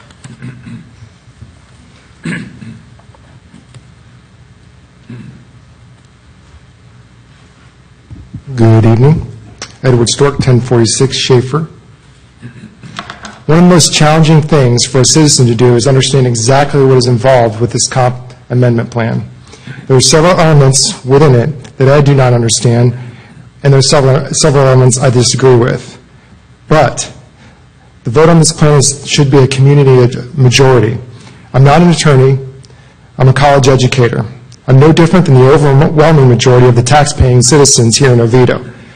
Because of this, we have a local representative body that is designed to serve the citizens. The representative body sitting in front of us has the obligation to act on the behalf of the majority of the tax-paying citizens of Oviedo. These 5 people in front of us make up Oviedo's City Council. They have the power of the decision that ultimately affects 40,000 citizens in our community. The vote for the comp plan amendment this evening is not about just those 5 individuals sitting in front of us. It's about you and me. It's about the single parents that couldn't make it here because they're cooking dinner for their kids. It's about my wife that couldn't make it here because she's attending a volleyball game with my daughter. It's about the parents that couldn't make it because they're picking up their kids from after-school activities. We are all equal with our voice in our tax-paying citizens. We, as the tax-paying citizens, must ask ourselves, why are we rushing to get this amendment plan approved? We still have 15 years remaining on the lease of the land. If the developer would like to purchase the land as is, without changing the zoning, he has the right to do just that. If he walks away, who's to say another developer may not come behind him and offer a better deal, one that does not add another 2,000 daily commutes on an already problematic and congested area. Oviedo is still a desirable place, so why rush something that we actually have control over? If you follow social media, you'll see things like, we have to be careful what we say so that we don't get sued by the developer. Sued for what, I ask? We do not have to agree to this comp plan amendment. It's that simple. This doesn't even have to be a reason. There doesn't even have to be a reason. The council can 100% deny this comp plan amendment tonight, and the developer then has two choices. One, to purchase the land and develop it as zone, or two, go back to the drawing board and find something that works best for the majority of the tax-paying citizens of Oviedo. So again, why rush it? Why attempt to push something through just before we have two people on the council that are about ready to leave? Think about that. That's 40%, roughly half of our vote, will not be around to be held accountable for what's voted on tonight. I'm asking the remaining council members to reconsider what you're about to implement. If you have the ability to reconsider something that affects you as a remaining council member, there is no rush. Be the tax-paying citizens that are represented here in Oviedo. Consider that this will be your precedent moving forward. All right, Maybe you can help us do even better. Thank you. I will just inform everybody that there are 5 elected officials up here who can make decisions for the city. So we'll just keep that in mind. Steve and I have chosen not to rerun. We are elected until the first meeting in December. So let's just keep that in mind. Next written request I have is Melanie Thomas. And I'll state one more time, that was borderline addressing personally, so we will not put up with that. I gave Ed a little bit of leeway there. I'm not going to give anyone else any leeway. Okay, thank you. My name is Melanie Thomas, 3550 Diamond Leaf Lane in Live Oak Reserve, and I'll try to be brief. I just wanted to state that it seems somehow, from the way the developer is stating it, it's almost like a threat, like, if you don't do this, we will go ahead and develop on the land that we already have, and it will be bad because it will be extra dense. And that seems like an odd take to put on it. It's like, okay, you have the right to build on that land. No one says you can't. We're not here to say that you can't do that. But it's almost like, it seems like a threat. So that just seems a little odd. And I just want to echo what was said earlier. I don't think we should look at changes in the comprehensive plan from the perspective of what a developer wants and how it can fit into what benefits the city. It should be the opposite. The comprehensive plan should only be changed if there is a great need in the city that the citizens are asking for or desiring, and then a developer can come in and then try to create a plan based around that. Seems like it's happening the other way around. So I'm definitely not one of these not in my backyard. It's not in my backyard literally, but I just want to get to my backyard on the east side without sitting in endless traffic on Mitchell Hammock. And as far as the plan about making it bikeable, walkable and bike friendly, well, that's only halfway. If you truly want to do that, this is not the plan to do that. Oviedo on the Park, as nice as it is not a bikeable friendly community. There's way too many cars in there, parking spaces, traffic. I wouldn't let my child ride a bike through there. And if this is going to be similar to that, it's not really a bikeable, walkable community. So if that's what we want to do as a city, I'm all for it. Let's do it, but do it right. Have the guts. Let's have the guts to put the infrastructure in, to put real bike lanes if we want to make this city walkable and bikeable. This is not it. So to me, if you're going to do it halfway, it's not worth doing. And it's not, you can't be sold as being a walkable, bikeable community if you still have to cross over 4 lanes of 50-mile-an-hour traffic on Mitchell Hammock, or if you have to walk across Alafaya to get to the grocery. That's not walkable. So that's all I have to say on that. Thank you. Thank you. Next written request I have is from Cheryl Keller.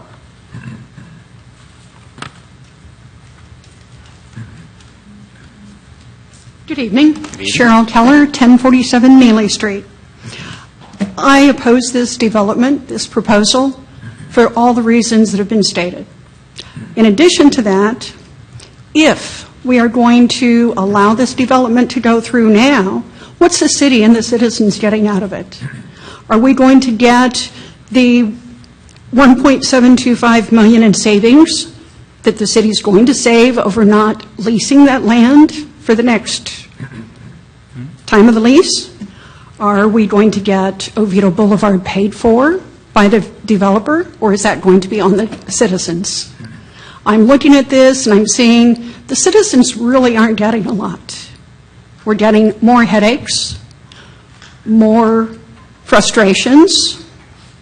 I see people speed up and down the boulevard every day.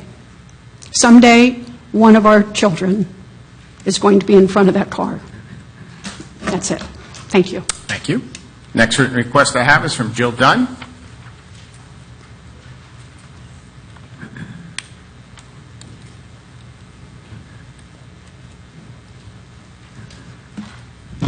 Don't be nervous. Nice to put a face to the name. Likewise. My name is Jill Dunn, and I live at 940 North Lake Claire Circle. We are urged, before we come up here, to not be redundant, because we don't want to repeat something that has already been done. When I look at this plan, all I see is redundancy.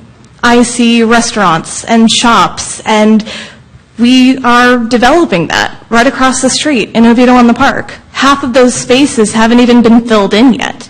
And I urged at the LPA meeting that it was important to give Oviedo on the Park time to really fulfill what the goal was for that area before we make them compete with another property right across the street.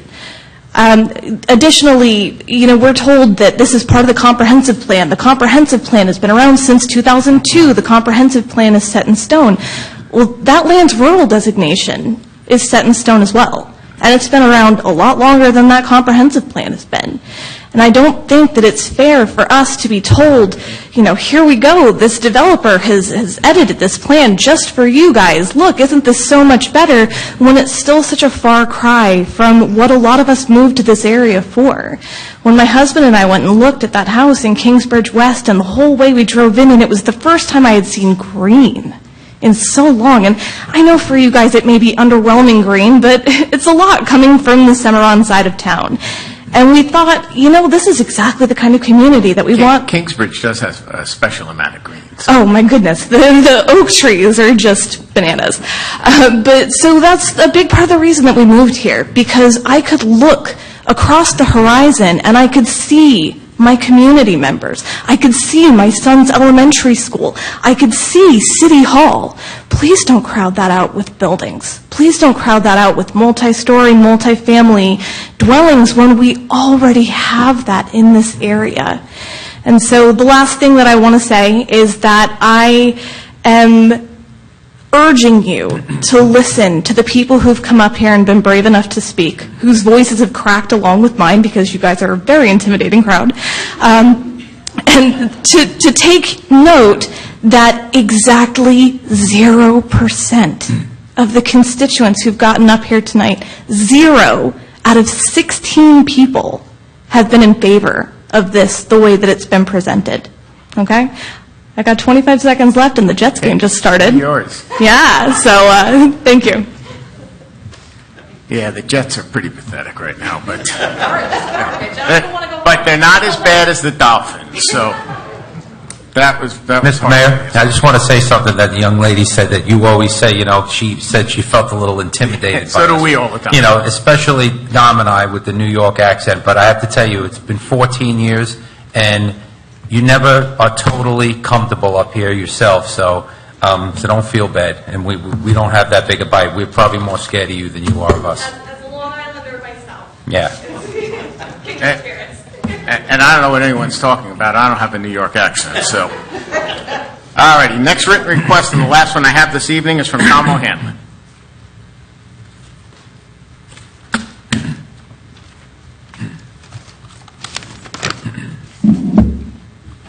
Actually brought a prop with me this evening.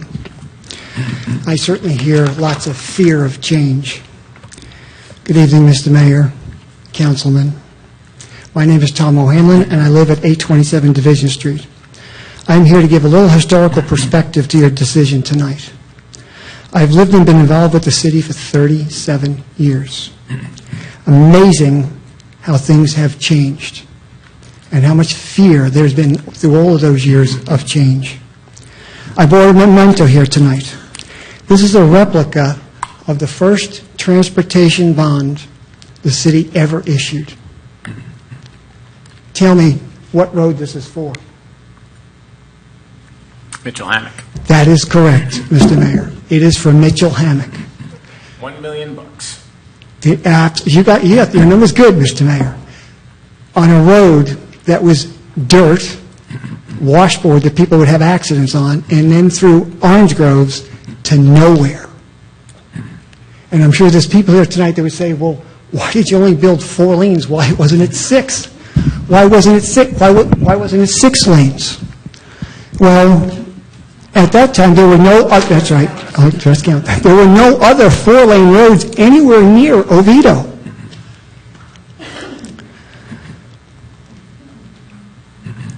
We always voted for the future of Oviedo. I know we did a good job, as I know you have also done a good job, as many national organizations have rated Oviedo as one of the best small cities to live in. We elected you to look after the current and future of the city of Oviedo. This project before us could actually be part of the dream vision of the city that many of us had worked on together. Years ago, a community council of 50 people were selected to dream of what the new Oviedo downtown could be. We have a good start on that downtown. There are still more pieces to it.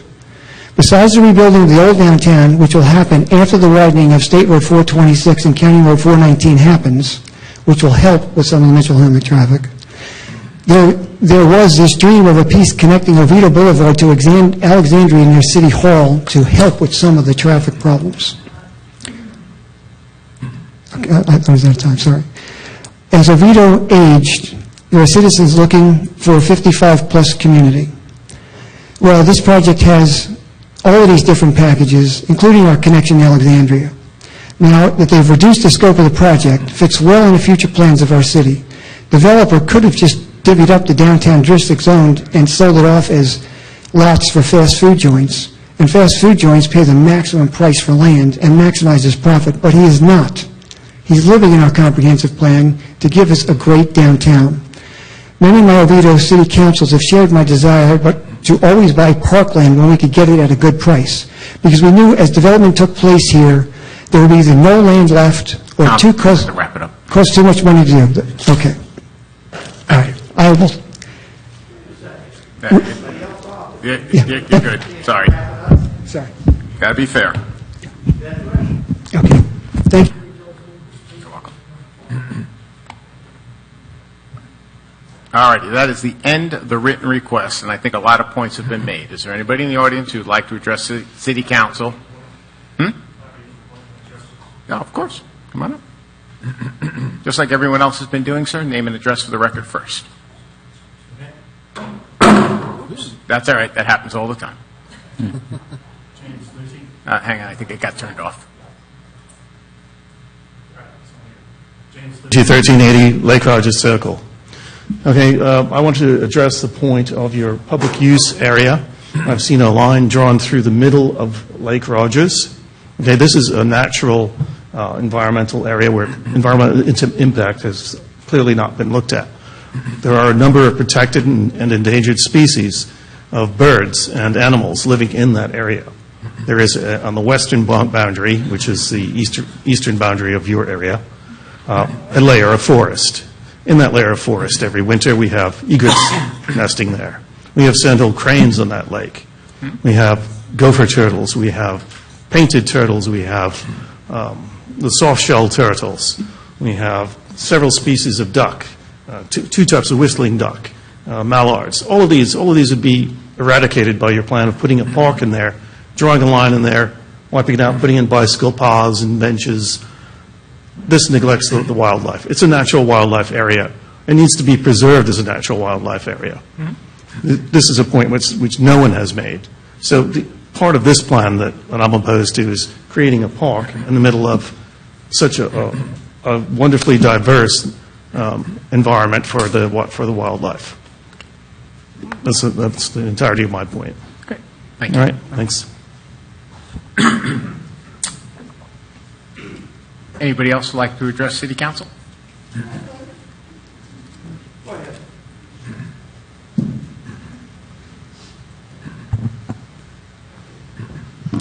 Hi, Jean Rivera, 1151 Covington Street.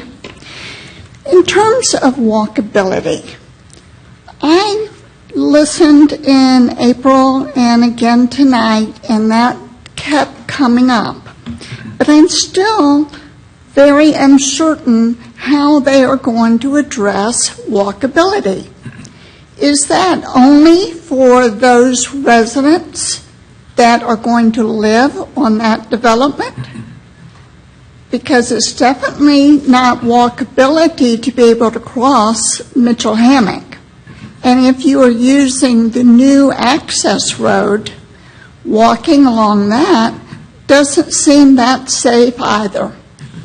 So for walkability, if they could clarify if that is one of the advantages to their project, clarify how it's an advantage. Thank you. Tom? I'll wait until the end. My name is Tom You may not Walters. be the end. What? I said you may not be the end. Well, I know that, but whatever. I knew it. I'm sorry. My name is Tom Walters. I live at 760 Long Lake Drive here in Oviedo.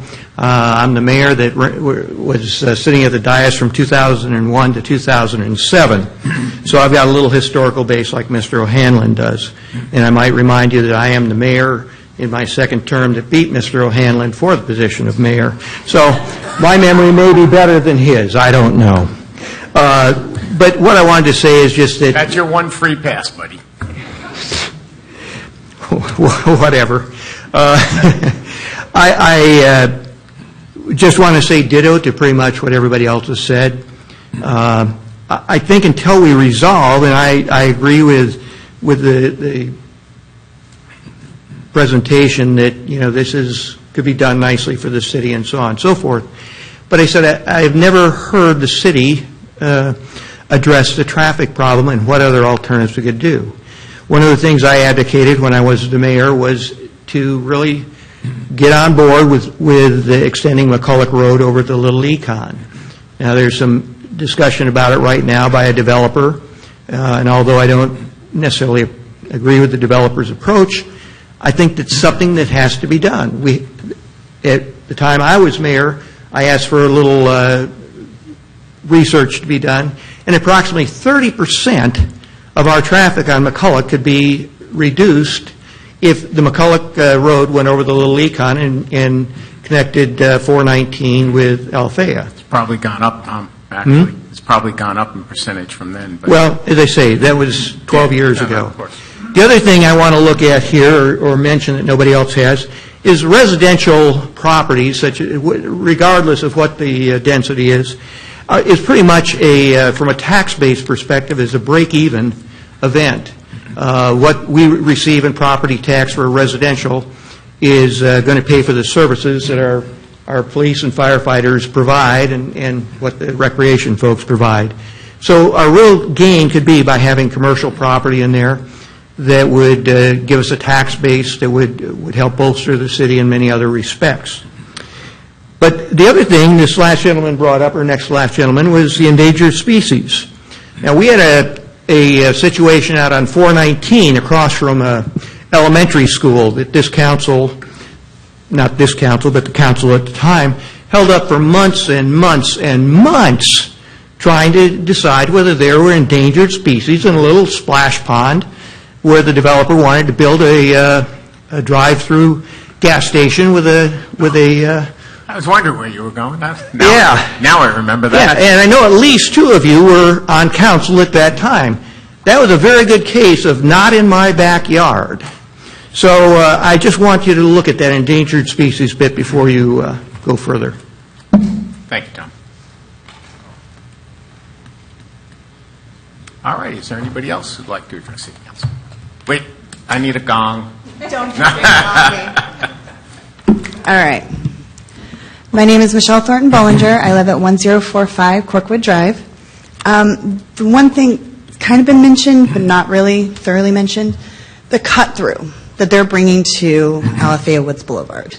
I live in Alafaya Woods. You're on our board, or you're on our page, so you know the complaints. right there at Alexandria and Alafaya Woods Boulevard there's 3 crosswalks. There's 2 stop signs. People already run the crosswalks continuously. They don't stop for pedestrians. So if we add that cut through, a comprehensive traffic analysis needs to be done with that area, because the more people that come through, that's dangerous. It's dangerous for me. It's dangerous for our children. The elderly community, they use it. The daycares, they use it walking the children. That's a dangerous little area. And if you do it all up and down, there's a crosswalk at the park. There's crosswalks at the school. They're utilized every day. So that's just something I want to bring up that maybe you guys should look into, like how that would impact our neighborhood and what improvements would possibly need to be done to accommodate it. That's it. Thank you. Thank you, Michelle. Is there anybody else?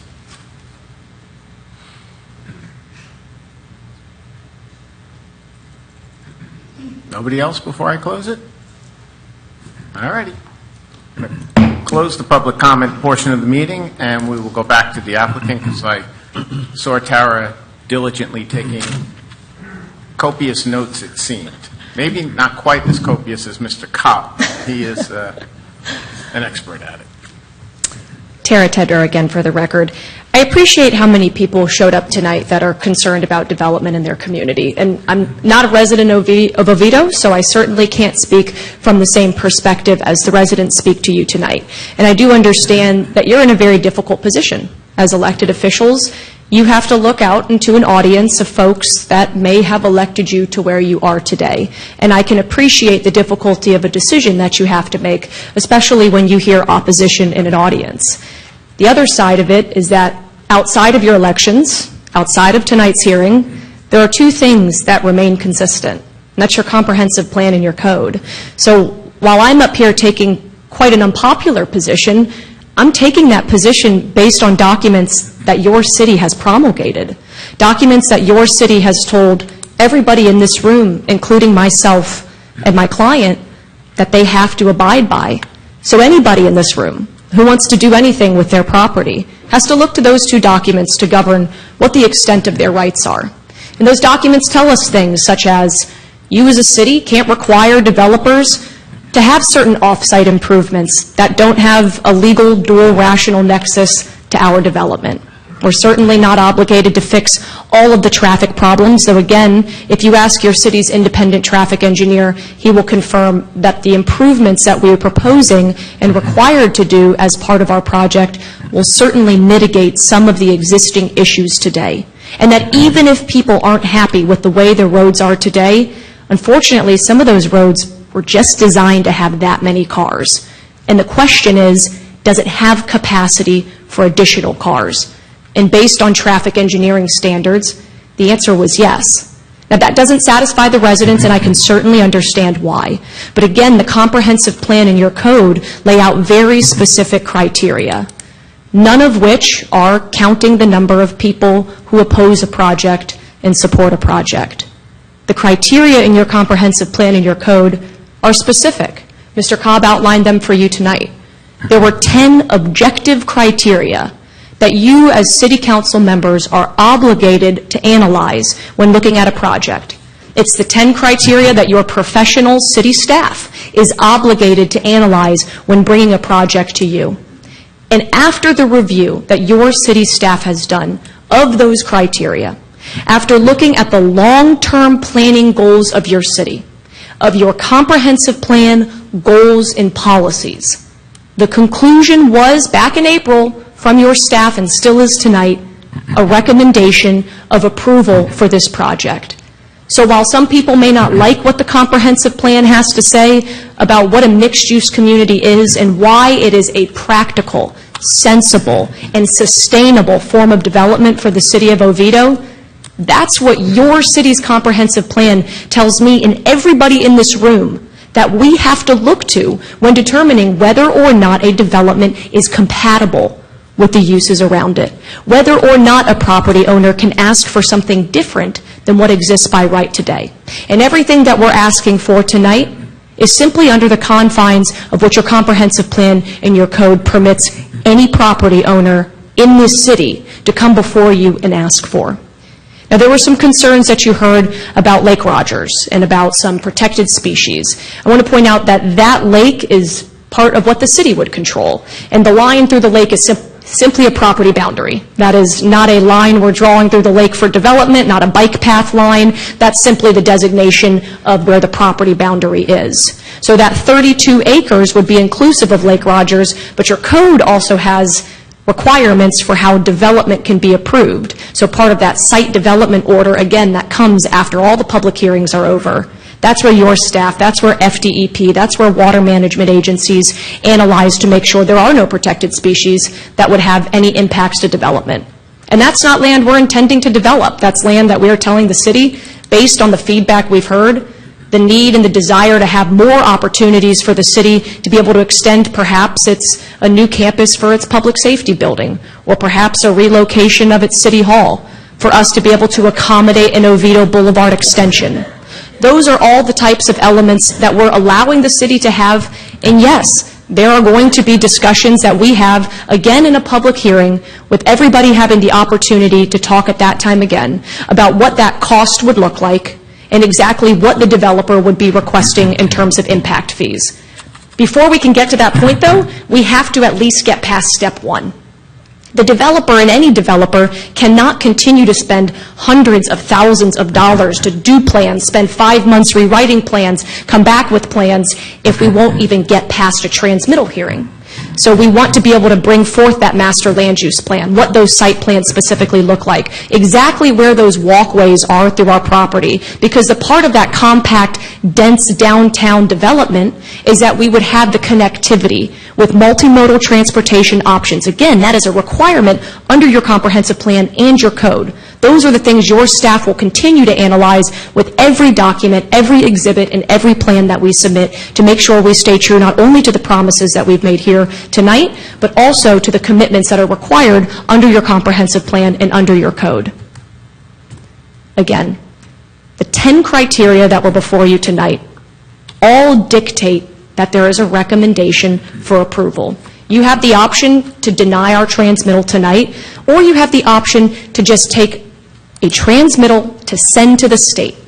You have an opportunity to come back and say, after analyzing your rezoning application, after hearing the details of your developer's agreement, after hearing and seeing what you have in your master land use plan, we now conclude that this is not the best option for the city. And you can do that on second reading of this comprehensive plan amendment that would likely come back in November. But we ask for the opportunity to be able to bring you those details, to be able to say that the umbrella of what we are asking for, the maximum limits in densities and intensities of what we can have in our development is what we're asking for tonight. And we're already telling you on the record, we don't even want those maximums. We're reducing half the developable acreage. We're reducing our dwelling unit count. We're reducing the square footage of our commercial requests. We're still providing the things that we've been told that the city wants, like active adult lifestyle living, to be able to have the Oviedo Boulevard extension, to be able to have the connectivity between your old downtown, Oviedo on the Park, and your City Hall campus. We're still trying to provide that vibrant, mixed-use community that can give more options, that can complement Oviedo on the Park, and can provide opportunities to the residents to have places to live, work, play, or just come and enjoy and go back to their homes. Remember that all the residential subdivisions in the city of Oviedo were built by developers. Developers shouldn't be a pejorative in this city, especially when what we're trying to bring back before you is a plan based on the feedback that we've heard, knowing we can't satisfy everybody, but based on the overwhelming feedback that it was too big, it was too close to the single family. And so we took that into consideration. We spent 4 months revising our plans, meeting with your staff, quite a few spirited debates with them about what was best, what your comprehensive plan said, what your master planning long-term goals dictated. And based on all of that feedback, with your staff's professional opinion, we revised our plans and presented them to you tonight. We certainly appreciate your consideration. I appreciate how late everybody has stayed here tonight. And we would welcome the feedback based now on these revised plans to give the opportunity for us, if there are other things that we can do to work with the residents, it's a work in progress. We now have the time, if we can get past transmittal, to be able to talk to the residents and say, what is the best option for development moving forward? Is there anything else that we might be able to do to accommodate what you view as the future of Oviedo. Because what we've had to look at the lens through is what your city has told us is your plan for the future. And your plan for the future includes sustainable, mixed-use, compact development that provides a vibrant community on this particular piece of land. It's not for everywhere, but it's in this area, given what your transportation planning and your long-term planning goals are. I'm happy to answer any questions you have, and again, we would ask for a recommendation of approval just to transmit this ordinance tonight up to the state to give us the opportunity to come back with all of the details that they are rightfully asking for that we can provide through our rezoning, through our negotiated development agreement with the concurrent master land use plan that goes with it. Thank you very much for your time. Thank you. Does anybody have any questions from the dais, Mrs. Tedrow or the applicant? I have one question. Sure. The price of the public land hasn't even been negotiated or discussed yet. Correct. And that's something that we have to figure out with the city, based on what the land use is today, what the city may want to do with it, and that's a price that would have to come back before you today, and there are constraints already under your city's charter with regards to how payments can work. And we've been working with your finance director, trying to come up with what is the best number, what is sensible, what makes sense for the city. Can you pay for it? Can you not? And part of the reason that we brought this land use change was knowing that the city wanted opportunities to have an extension of its City Hall campus and perhaps the public service building. So we could have just left it and said, you guys can take it through and deal with public hearings and have staff-initiated public hearings, but we figured since we were already amending our portion, we would bring it through so that the city would be able to start day one with any of the ideas that it had for what the city needed in terms of public institution or perhaps conservation uses on that property. Any other questions? No, we're good for right now. Thank you. Thank you, Tara. All righty, so we are now up to council discussion. So why don't we do discussion first on this item? I'll start with whoever would like to start, then we'll go into motion. We'll do it a little bit backwards tonight. Anybody have any questions? If not, I can start off. Why don't you start off? You never go first. That's all right. That is unusual. All right. I know many of you, come in and you're looking at a small portion of what you feel happens around your neighborhoods, happens in the city. We look at a much bigger umbrella. Let's talk about the land before I start to address the 5 pages of notes that I took as you were all speaking. There is a working number on the land currently. The developer has offered to the staff at this time, and there isn't anything in writing just yet, but that occurs at the next step, which is what I tried to explain at the very beginning tonight, that the next step of this after transmittal is development agreement and everything that everybody's been asking for. For them to expend the money now to do that without knowing there'd be transmittal is silly. There isn't one of you in this room who would do that. So we have to be fair, even if you don't want to be fair. The working number on the land has been $7.5 million. Now, I sat down with Mr. Cobb today, and over the last couple of weeks, let me show you how this all works. Between the lease that's left on the land, plus the purchase price,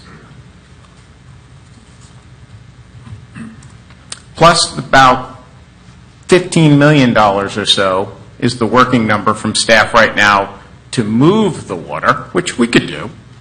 We can move the water later on over to the golf course. The golf course currently does have percolation, has a pond on it that holds, what, Mr. Cobb, you told me, a couple of 3 million gallons? That's a couple of million, yes. I'm sorry? A couple of million. Yeah, holds a couple of million gallons already that we put the wet water in.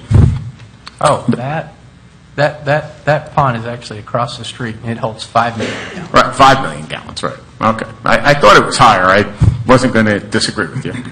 Now, it's such mean on site. There's another pond that's on site. And while I'm talking about the wet water storage, the second speaker that came up here, I just got to laugh.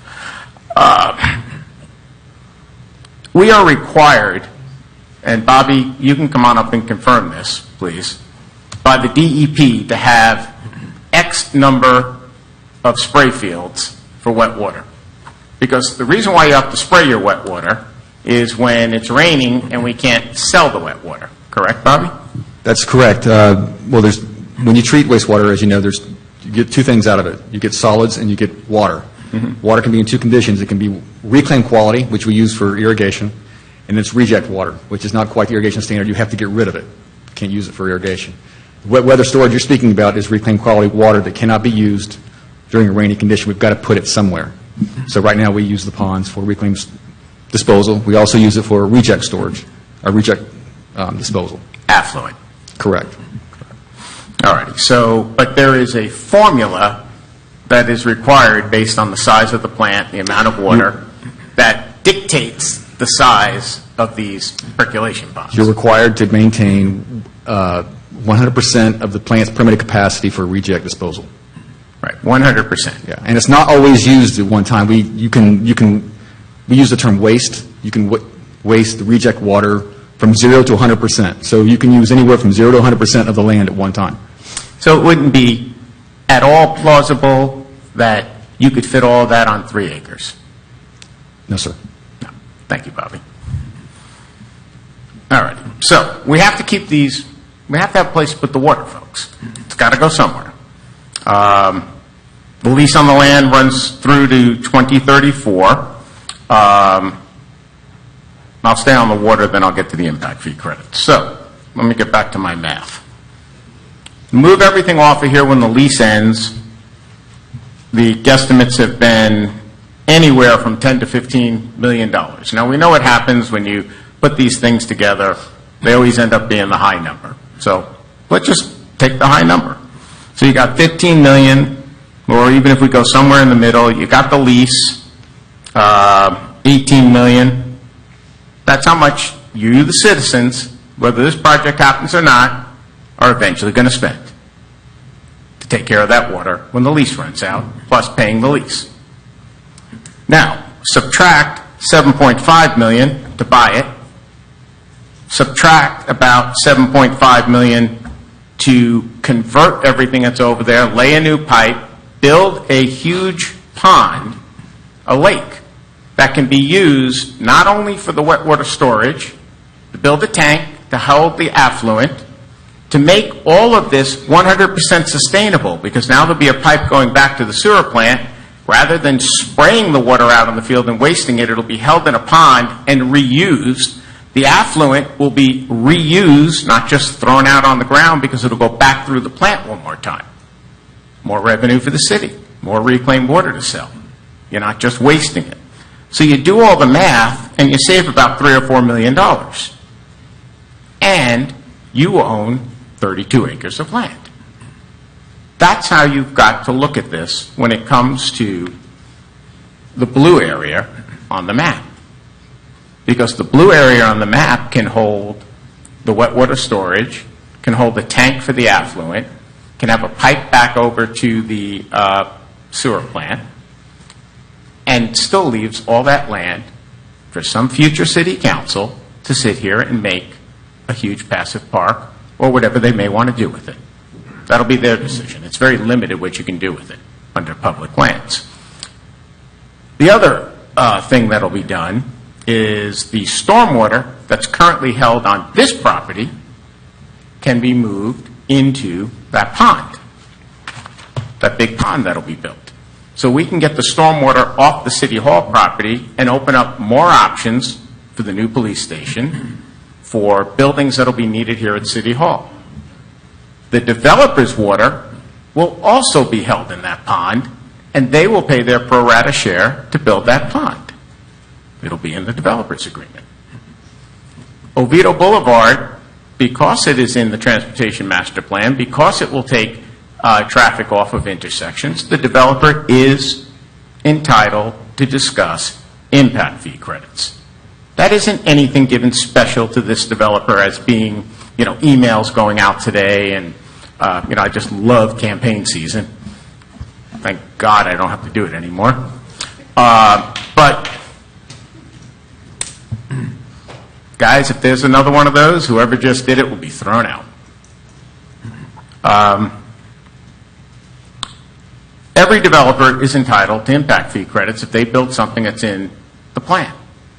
That doesn't mean they get it dollar for dollar. There is a formula that goes into it.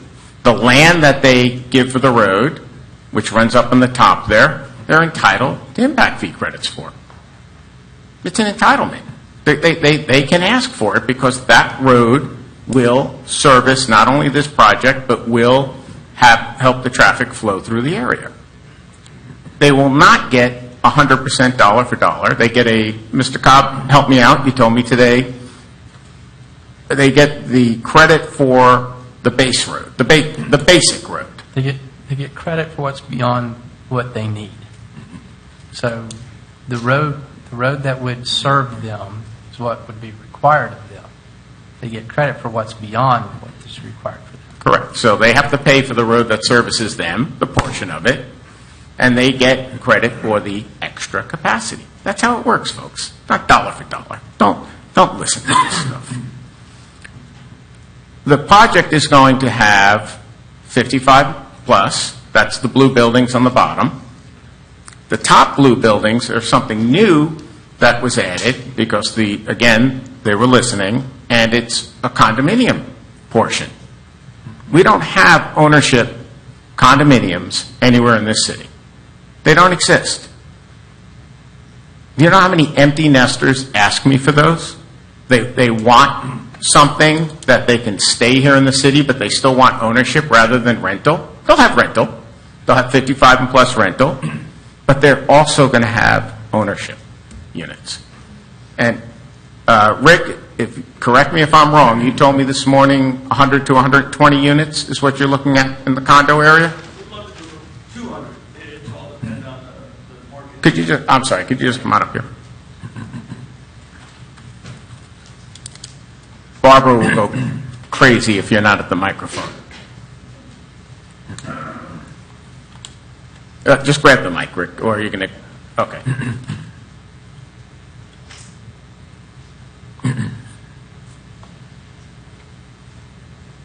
One of the largest, biggest things that the staff and talking to the lots and lots of citizens in Oviedo is a downtown.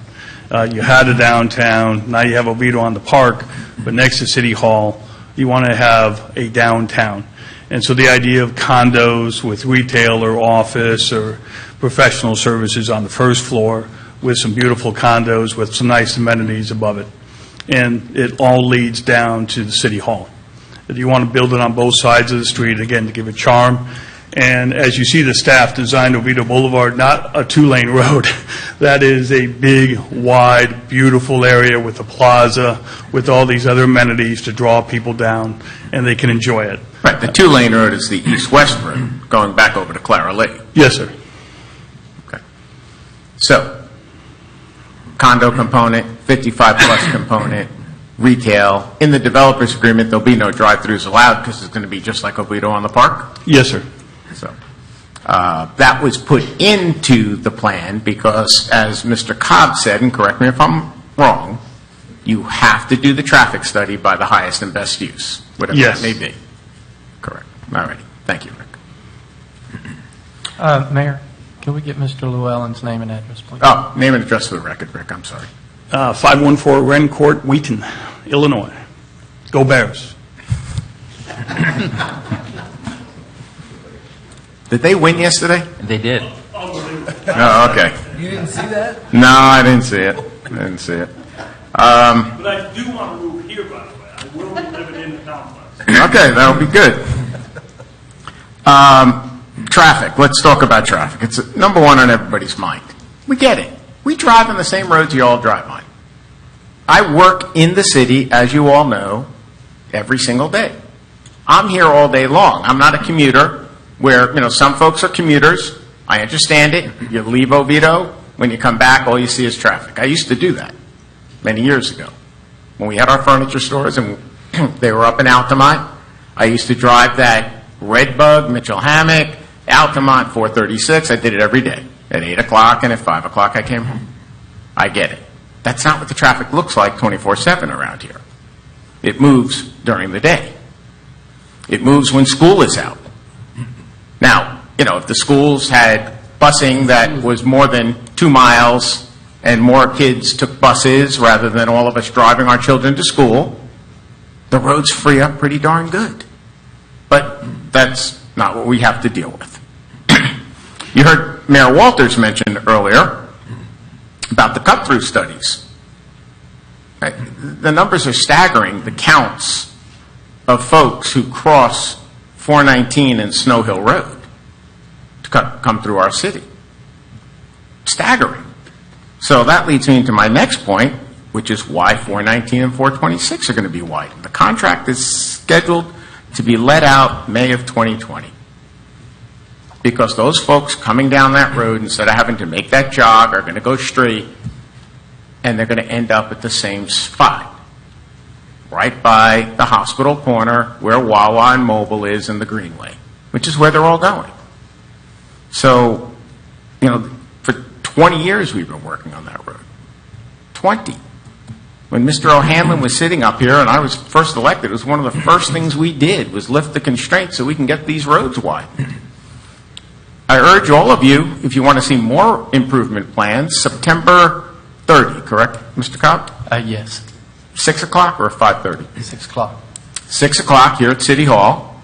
The county is coming in with the first look at the plans for improving 434, finally. It'll be the northern end. I guess they're going to do the northern end first down into the old downtown, and then they'll do the connection piece between Mitchell Hammock and the old downtown. They have some constraints there. Obviously, you just have to drive the road and you can see the constraints. If the constraints weren't put on these state and county roads, folks, back in the 80s, you'd have 4-lane roads all over the city of Oviedo right now. Just like every 4-lane road is that leads up to the city of Oviedo. When we lifted the constraints, because all the other roads had already been programmed, all the other roads had already been done, we became what's known as infill roads. Now, credit Mayor Walters, because he was on Metro Plan and he got the ball rolling. After the city committed a couple of $1 million, this is how important we know 419 and 426 is. We took a couple of $1 million of the second generation sales tax, and the city paid for the PD&E study on that road in order to accelerate it at Metro Plan. And believe it or not, that acceleration got it into the window we're in now. Without it, they probably still wouldn't even be talking about the road. We have intersection improvements coming on Mitchell Hammock and 434, Lockwood and Mitchell Hammock, and 419 and Lockwood. Those are all coming in the coming year. That's being paid for out of 1-cent sales tax money in conjunction with the state and the county. So we understand the traffic. We get that part of it. Let's see. Somebody mentioned Hasty. The developer's been down here for 2 years talking about this. He was at LPA back in April. He was told at LPA he was turned down 5-2. Wasn't unanimous. He was turned down, but he was also told certain things. I watched it myself.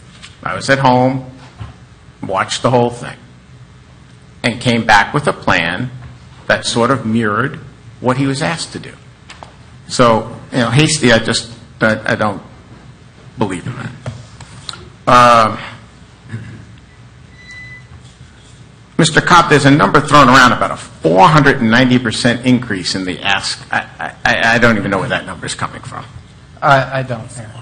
Pardon? I don't. Sure. The only thing I can think of is if you said it's vacant now, so it's zero, and then, okay. That's the only thing I can think of. I don't even know where that number is. I saw that number this morning. I just had to giggle.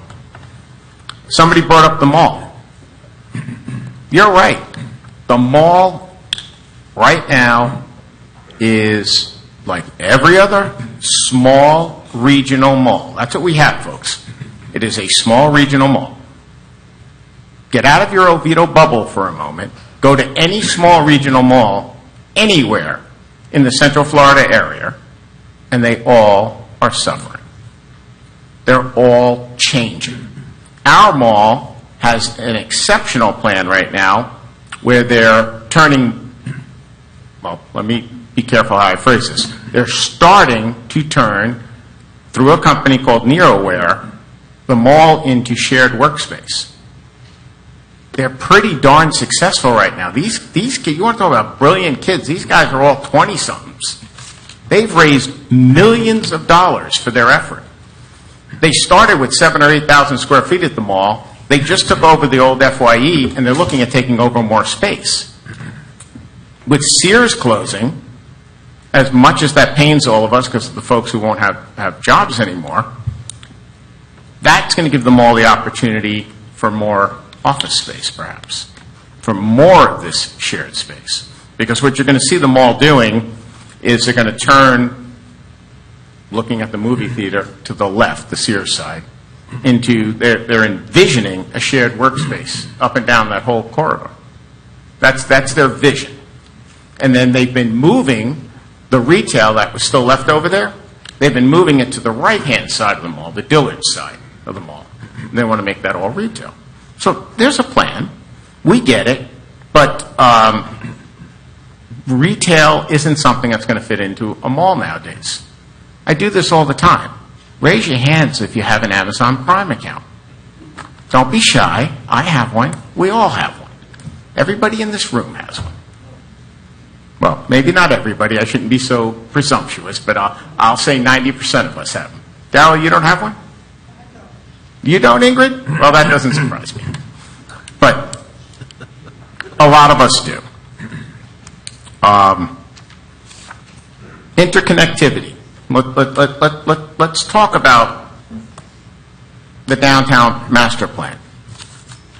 The downtown master plan has always envisioned this land across the street being Oviedo on the Park 2, let's call it. We said it when we were out planning Oviedo on the Park, when the vote was being taken for it, when we were walking around handing out the flyers. I mean, many of you weren't here then, so you don't know it, and I get it. Some of you may have been. Many of you weren't. We walked around with flyers. I still have them at home. And we told everybody, this is phase 1, that'll be phase 2.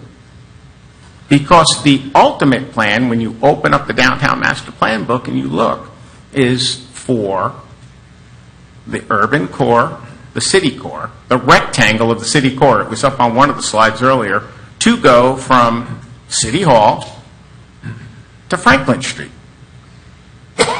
and connect the whole thing. Make it walkable. Make it a sense of place. That was the whole plan. It's always been the plan. That's the way the comp plan's written. Because it was the plan. 50, 60 people got together, and we were on that committee. I was on it. Tom, I think you were on it, right? Anybody up here on it? Maybe? I said I wouldn't. We sat here in this chambers for a year and a half, hammering that all out. So I talked about that.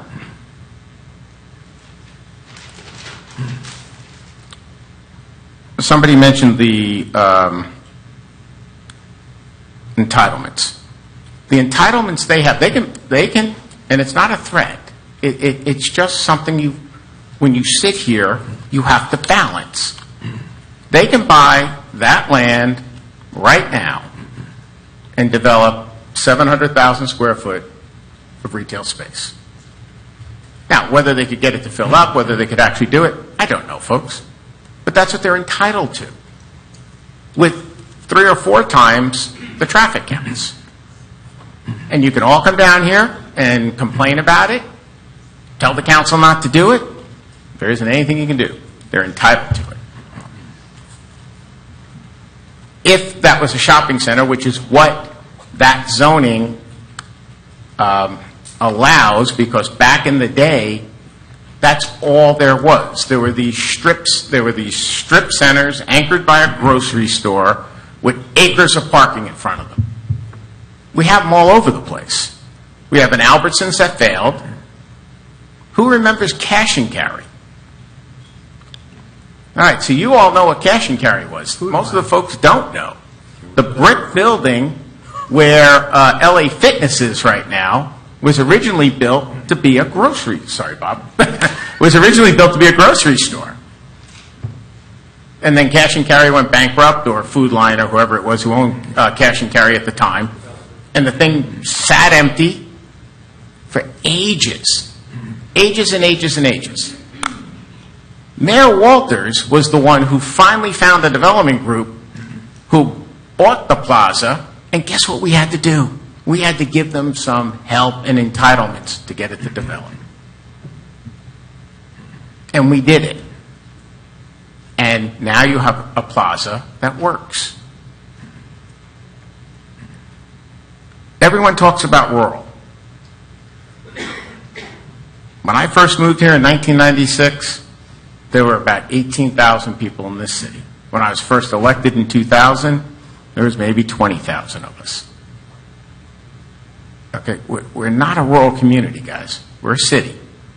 And we're going to grow into being a city, and we're going to grow into being the best city that anybody has ever seen. Folks all over the place. We travel all the time, all of us up here.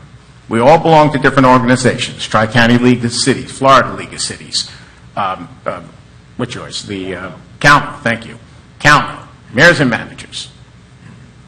We're the envy of everybody. When I look on social media, I'm flabbergasted. Go live in any of these other cities and see if you get the services that you get from Oviedo, for the value of the dollar you get from Oviedo. Doesn't happen, folks. Nowhere, no how. Oviedo on the Park was brought up. Oviedo on the Park is fully leased, guys. That's why they're building what they're building right now. Every space over there, except for one of the commercial spaces on Oviedo Boulevard, the office spaces, Collier Properties has leased. So, single-family homes, it was brought up that they're a break-even. They are. You know, single-family home, I forgot, Mr. Cobb, do we know what the threshold is? We used to know, like, if the property was valued at X, whether we broke even, or have we ever figured that out lately? I don't think we've done a recent analysis. No, because years ago it used to be like 150,000, something like that. I don't know what the number is nowadays, folks. But the speaker who brought that up, and again, it might have been Mayor Walters. Was it you, sir? Okay, thank you. He's right. They're break even. Every home you live in, every home that we all live in, you know, the services that we get based on the taxes that we pay with our homestead exemptions become break even. Commercial land, commercial properties, apartments, any type of mixed-use building, they don't have Save Our Homes. Altamont Springs. All right, I hear a lot of folks talk about, you know, Altamont's this, Altamont's that. Altamont Springs will not allow a developer to come in and build a condominium project or a fee simple project. They don't want them. They want apartments. They want apartments because when the economy dives, they don't lose the valuation like a single-family home does. So, I mean, just saying. Traffic calming on Alafaya Woods Boulevard. Rick, can you come on up here for a second again, please?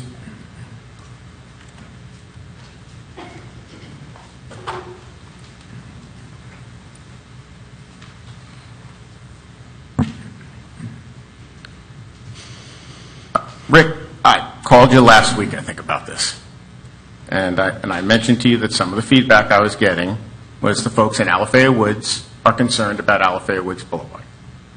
I asked you if you would consider, at some point in time, assuming we get past this hearing this evening, as part of our due diligence, what could possibly be done along Alafaya Woods Boulevard with the staff to address some of their concerns.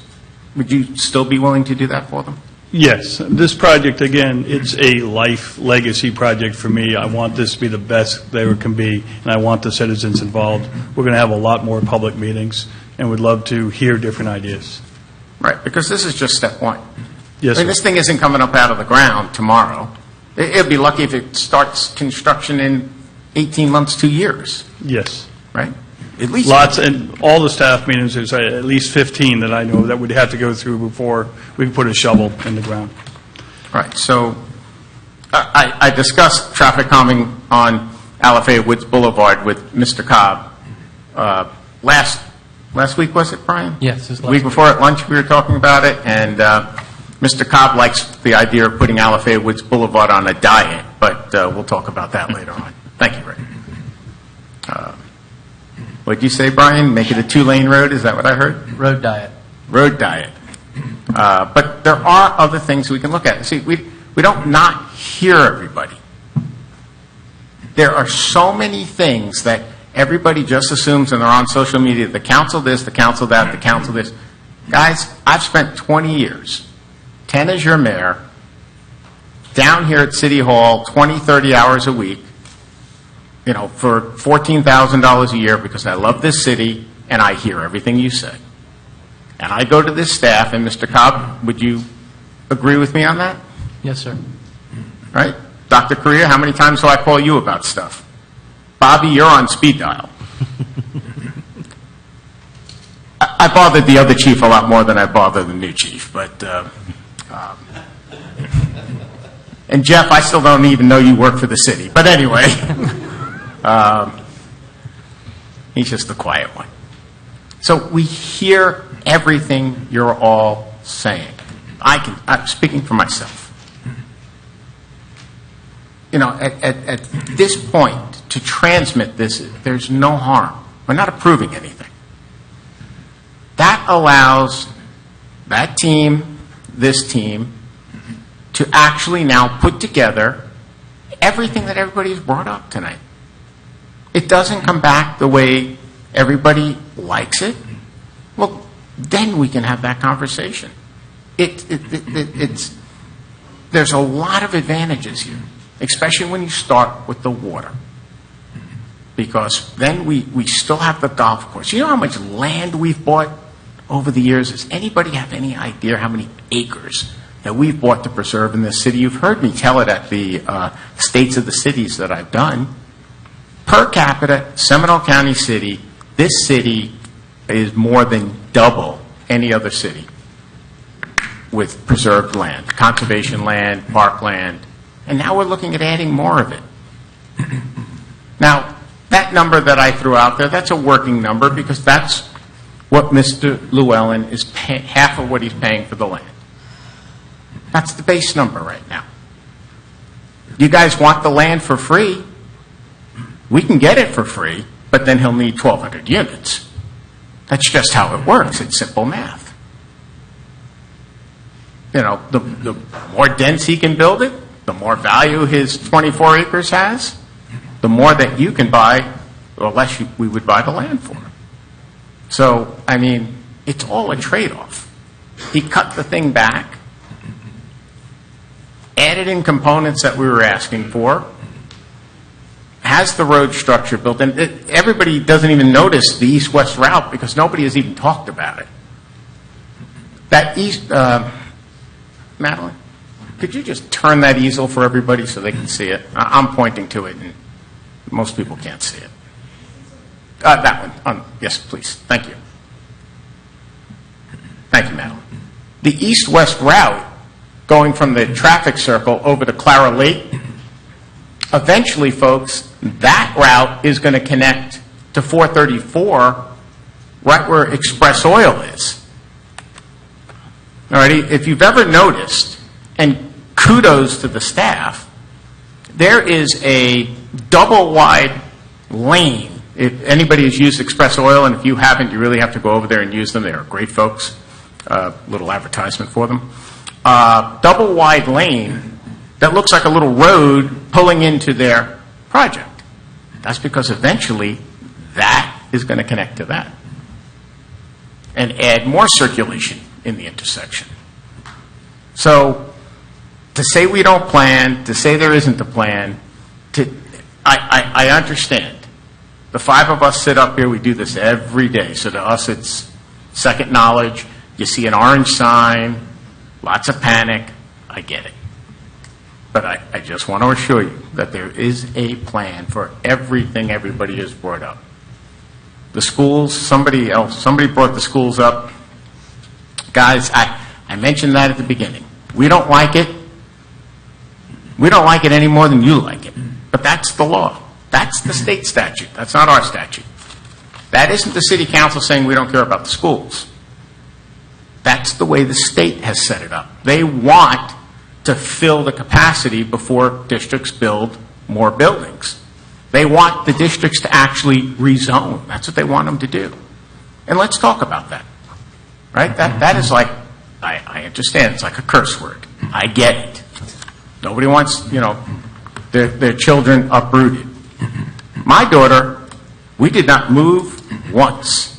Debbie and I moved to Oviedo, live on Suncrest Court, in the same house we built the day we moved down here, March of 1996. My daughter Amanda, because of all the growth of homes that many of you live in right now, went to 4 different elementary schools because of rezoning. That's how many she went to. Started at Stenstrom, went to Parton, off to Caroline, back to Evans, where she teaches now, so it's actually pretty cool. She was in the first class at Evans, graduated Evans, now she teaches there. So, I get it. I've lived it. My younger daughter, Krista, was Caroline Evans. We never moved. One went to Oviedo High School. Guess where the other one went? Haggerty High School. We get it. So, we understand. All they're asking for is the opportunity for us to transmit it. Let the state take a peek at this thing. Let them sit down with the staff. Go back to LPA. Rick has already told us that he'll go out and do community meetings with everybody on this plan. And let's just give them the opportunity. When they come back in November, Rick and I have had just a few conversations, would I say, Rick, over the years? And everything you've all asked for, I've told that man to do. And actually, he'll probably tell you I told him his first plan was dead on arrival and to bring in a plan more like this. But he didn't listen. So I've waxed on for a long time. I appreciate the latitude from my council. You want to go, or do you want me to start down at the end and I'll work across? Let me go. Okay. Councilman Henke. So I'll try to be a little bit more brief. The reason I wanted to go because... I'm sorry, I had 5 pages of stuff. Well, I've taken a lot of notes, and I hope I can read my own writing, but the reason I wanted to go is because I want my other 3 colleagues to have a completely different perspective on this project than the mayor does, and I'm gonna just preface a couple things. First off, Rick emailed me a couple times, and I have stayed very close to the staff to find out what was going on and stay in touch, and he's a very nice man.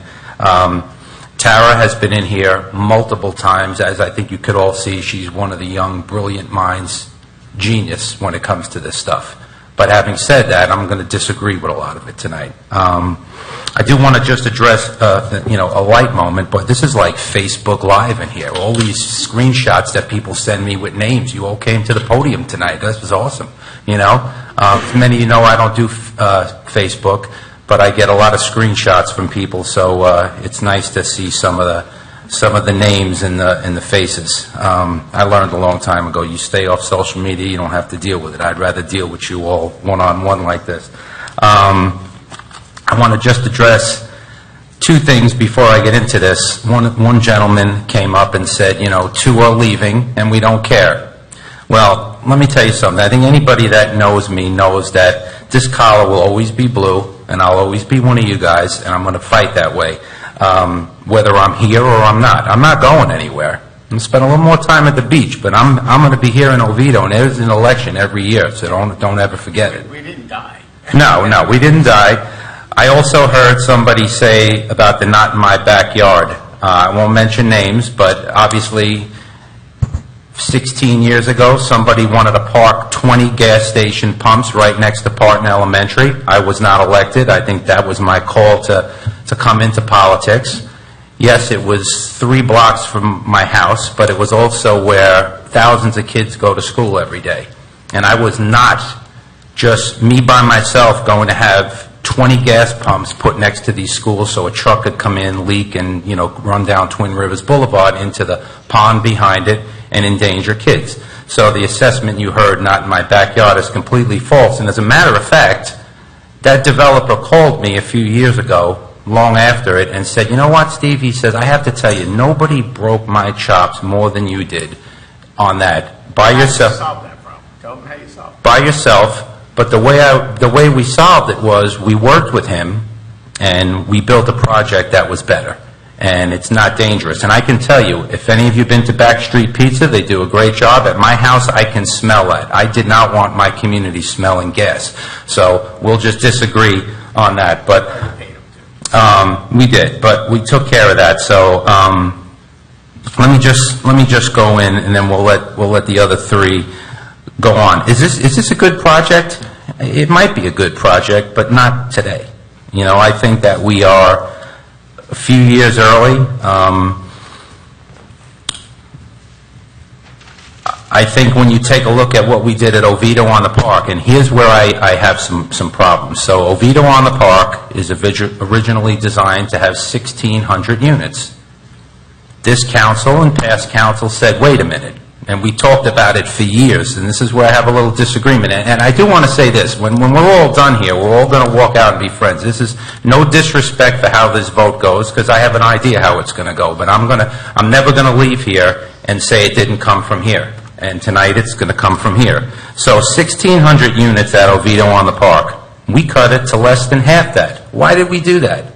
Because we didn't want all the traffic. So now we're going to take 600 units and just move it all across the street, and that's all of a sudden good. You know what I'm saying? So that I have a little problem justifying. We talked about the schools. I remember when I lived in New York, I looked up Oviedo and these wonderful schools. Somebody moves in here, and I think it needs to be known. The mayor told you all in the beginning, the school system has this system where if they have capacity somewhere, we're good. Well, if I move to Oviedo, I want my kid to go to Parton or Stenstrom or whatever. I don't want them bused somewhere else. So that becomes a problem for when you overburden the schools. And I can tell you that our schools don't have much room, if any. I mean, you see Stenstrom building stuff. You see portables everywhere. So that's an issue. We talk about $300,000 that we're going to pay to keep those perk ponds going. Well, it's going to cost a lot more for all the police, all the public works, and all the roads.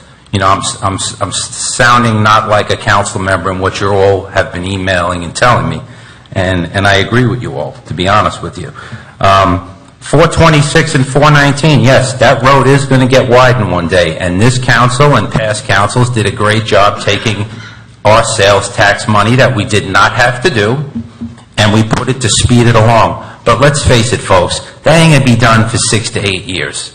So this is a quality of life issue for me. We have to put up with it for 6 to 8 years. When that's all done, I think everything will be fine, assuming... hang on one second. Hold on. No. 6 to 8 years? I am talking about 426 and 419 being completed all the way down to Publix. That is 6 to 8 years away. Well, that's right. Phase 2 will be done in a few years, right, which gets it to the bowling alley. Right. It's always been Phase 3 from the bowling alley to Lockwood. So let's not...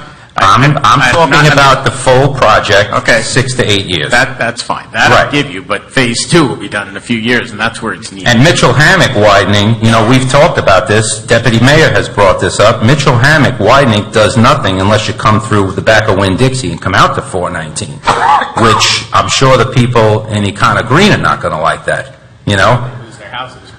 Yeah, so that's not an option right now. I look at parkland. The mayor points out very correctly, we have more parkland than any city in Seminole County, and that is true. We do. So why do we need more? I don't want to spend $7.5 million. I want to get out of debt, and we're doing a really good job of getting out of debt. We have so much parkland, I don't see a need for 35 more acres. Now, I am going to say to Rick's and Tara's credit, should this thing pass, the one good thing about it is that half of it will be undeveloped. And that's something I struggled with, because that was a good move on their part. Let's see. I just feel like we're just putting more of a burden on ourselves. Common sense just tells you when you drive along Mitchell Hammock in the rush hour, and we have more stuff coming in Oviedo on the park. We have more restaurants coming. We had a developer friend in here a couple weeks ago, Ford's Garage, all these other things. At some point, you just have to say, and I have a lot of other things I could say, but I'll just close with this. At some point, you have to just look around, and I always say to the city manager, Brian Doyle, I say this, we're good. Let's just fix what we have and make it great. We don't need any more. But I also want to say developers, lawyers, and realtors are not bad people. I read all this stuff on Facebook. These guys do a good job, and then I will tell you, Mr. Kavanaugh, who was beat up here for years, built a nice project across the street. But keep that in mind when you vote. We cut half of it off, and we all said because it was too dense, and we didn't want all the traffic. So to put it there now, I just think is not. It's not responsible, and we've heard. And what's really good tonight, I think all 5 candidates for city council are here tonight. Maybe after tonight, we might only have 2 candidates left after they say, wait, this may not be for me, but they all talk about smart growth. And to me, it's just not smart to overburden a road a road network that right now can't handle it. Go drive on Mitchell Hammock outside of the Kings Bridges. Okay? The road is constantly chewed up. I say to Bobby all the time, yes, we got to repave it. So with just our regular traffic, we're having that issue. So listen, all of this could be debated. The mayor is chomping right now to cut every one of those, and I respect him more than I respect most people. He has done a phenomenal job here. We're going to just have to agree to disagree on this one, and we're going to put it in the hands of my colleagues. But I feel like Oviedo, we brought you the restaurants, we brought you the hospital, which we needed. I think we would have done anything to get that. We have expanded some roads. I mean, we're going to expand this road, Oviedo Boulevard, down to Alexandria. That's wonderful. You're going to put 600 more homes. You can expand roads, keep bringing houses. It doesn't work, period. So that's just how I feel. I'm always going to vote from the heart. I don't need to be in the majority all the time. I suspect I don't know. I'll wait to hear. But if I lose this one, I lose it. But you know what? I have 5 more meetings. I walk out of here. I did what I thought was right for you all, and I've always done that. Not that this decision would be something bad, but I have to vote from the heart. So that's how I feel tonight. But I don't want you to beat up on the developer or Tara. They do a great job, or anybody up here who votes it. This is just opinions. And to all you folks that are, the 5 of you out there that are going to come up here, if you have a bad decision, don't go home on Facebook and throw your colleagues under the bus. Whatever the decision is, we have to stick with it as a community and make sure that it works the best we can. But the 5 of you out there, you're going to have some tough decisions to make, and I'm kind of glad you all saw this tonight. So respect for the mayor, respect for my colleagues. Wherever it goes, but I just felt like that's the right thing for our city right now. And one thing to close, the gentleman who is sitting next to Ingrid, the soldier, your comments hit me. I took them to heart very well. You spoke about this happening overseas during your military career. You've seen this go on when you overdevelop and you don't have the infrastructure. That project they're doing, by the way, I will say, if we had the capacity, probably is the best we're going to see, because one day it could be worse, and that's for the next council. But your comments, if people go back and watch it, he really hit me tonight. Not that you all didn't, but he was right on the money, I feel. So wherever it goes, it goes. Oviedo, as the mayor said, will always be great. Whoever sits up here will make sure it's great. And I'm just going to close with this, because I do see so many Facebookers out there, and I see your post. Just lighten up a little bit. You know, we're just 5 people trying to do the right thing. 2 of us won't be here. 33 years will be gone, and you'll have, 2 new people up here. And whoever it is, whether it's Randy or Emma or Barry or Judith or Megan, whatever, they will do fine too. But don't forget this Facebook stuff. Go on there and talk to your nephews and your nieces and lighten up a little bit. You know, that's all I have. All good. Who wants to go next? I'll start, or not start, but continue. So I heard something tonight, and we were talking about the impact fees revenue that we wouldn't receive because of the road. Well, if there's no project, there's no revenue at all. So if we're giving something to create something that will have tax revenue, it may not have the impact fee revenue, it's still generating revenue. I heard about infrastructure, and that it needs to keep up. Well, that's a study that the city does and that we have consultants do that talks about whether we have the proper infrastructure in place.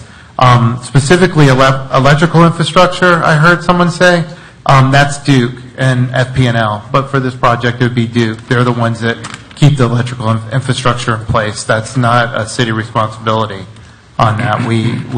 They're the ones that are responsible for that, and the Public Service Commission is responsible for that as well. This community, I heard a resident that's lived here for 14 years talk about it being rural. 14 years ago, the community was not rural. It's been a city for a while. The Oviedo on the Park was a project back then. It just got delayed because of a developer issue, and then the economy collapsed, and now it's back, and Oviedo on the Park is here. But Oviedo isn't rural. When the citizens of Seminole County voted for that rural boundary out there, they also voted for the urban boundary on this side for the development.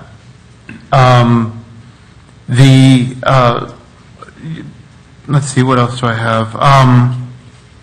The spray field leases.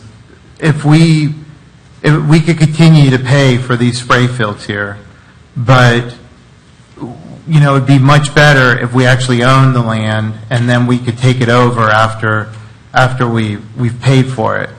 I understand the concern about debt, but there's ways of managing this, and the mayor had presented it, which was a great analysis on how we actually save money in the whole process of after the lease payments and shifting everything, and we could have it all here right now. And this would be our land. We could do what we want with it, and there's a potential for a public safety building here, and the developer has offered to help us put that together. If he's already mobilized on the site, he's already here, he's already can access plans, he can save us so much money on building that public safety building, and it could be much better than what we could have ever done ourselves. The Mitchell Hammock, I heard someone talk about Mitchell Hammock and how bad it is. That's on the plans for this next year's budget, repaving Mitchell Hammock, and we're going to be spending a lot of time and effort getting Mitchell Hammock back up to standards. It's been a while since that's been done. Who lived in Kingsbridge when last time we did Mitchell Hammock Road, because you all complained with the noise all night long. That was what, about 2003, 4, right?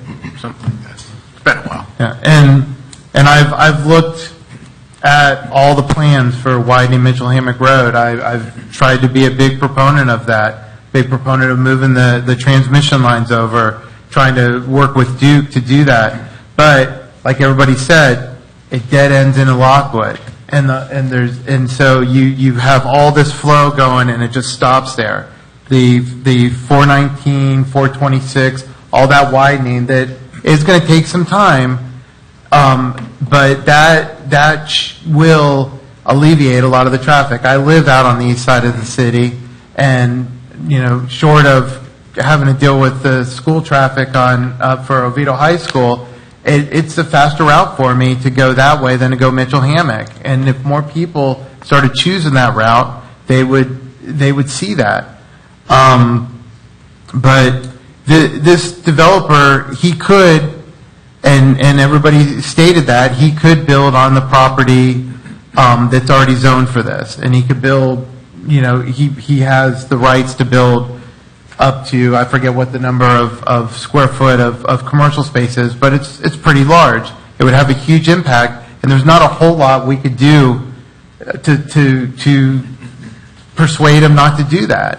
But what he's offering us is something that's got less density, less of an impact from a density standpoint. He's offering us a road. He's offering us public land. I mean, he has listened to what went on at the LPA, and he is really trying to work with us. And if I'm correct, I think he even wants to live in this community at some point. So he's not going anywhere. He's not building something and once he builds it, turning it over and selling it to somebody else. He's actually wanting to be invested in this community. So I really recommend giving him a chance and submitting this to the state and let him come back with a developer's agreement and the along with this plan. And when that developer agreement comes back, I want to make sure that it's whatever we come up with and is in stone with his signature on it, so when we approve it, there's no backing out. There's no selling this out afterwards saying, oh, here's all the designations, you got it. I want to make sure that whatever it comes up with, that it's in stone. But I do recommend sending the transmittal and at least getting the ball rolling so we can see exactly what everything's going to look like with the site plan, the developer's agreement, and everything else. Because right now, a lot of that is still up for negotiation. Anything else, Deputy Mayor? No. Who wants to go? I'll go. You're up. Councilman Judd, now you'll get to go after him. I'm sorry. You're good? I'm good. All right. Smart man. I got a couple things, but keep it. Let me just start off with and say that those of you who think we just get up here and make these decisions willy-nilly need to understand that we live here too. I lose sleep over this just like you all do too. We're not up here to make bad decisions. We're up here to make the decisions that are best for the city. Now, it'd be nice if we could just build a dome over the city. And I'll go back to 1980 when I was going to UCF. 3,000 people lived here. And then when I moved here in 1990, 11,000 people lived here. 2000, 26,000. 2010, 33,000. Now we're up to almost 40,000. If you average that out, that's 900 people a year moved to this city since 1980.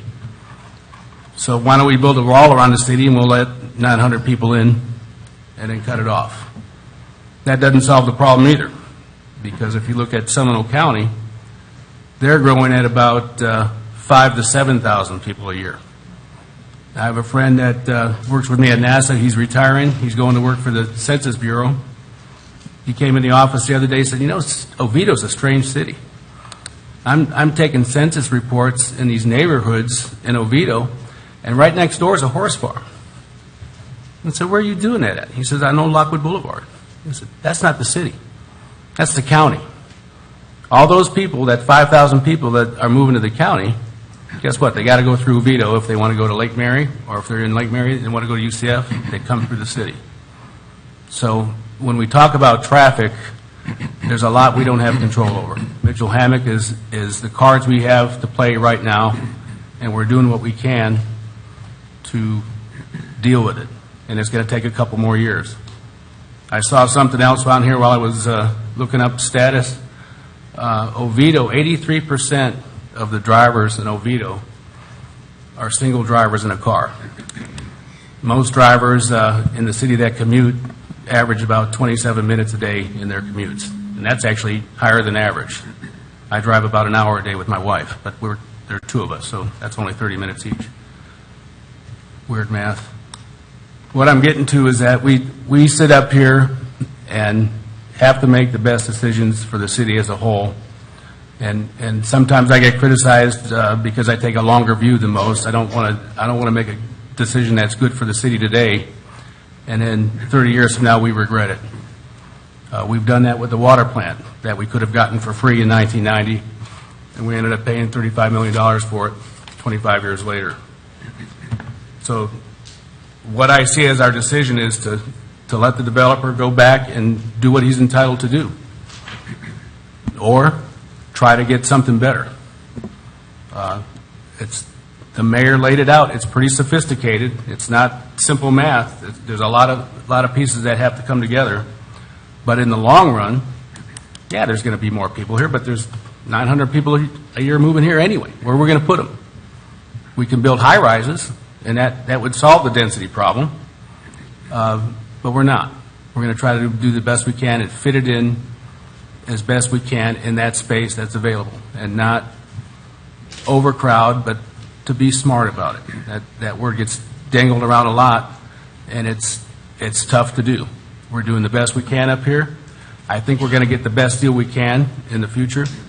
I personally wasn't going to vote for this tonight. I've been back and forth. My heart is with you all that don't want to do this. I've got to look at the future, though, and say, well, something's going to happen out there. I'd rather have something good happen that we're looking at than what they're entitled to. I don't want to see a strip mall and a bunch of fast food places.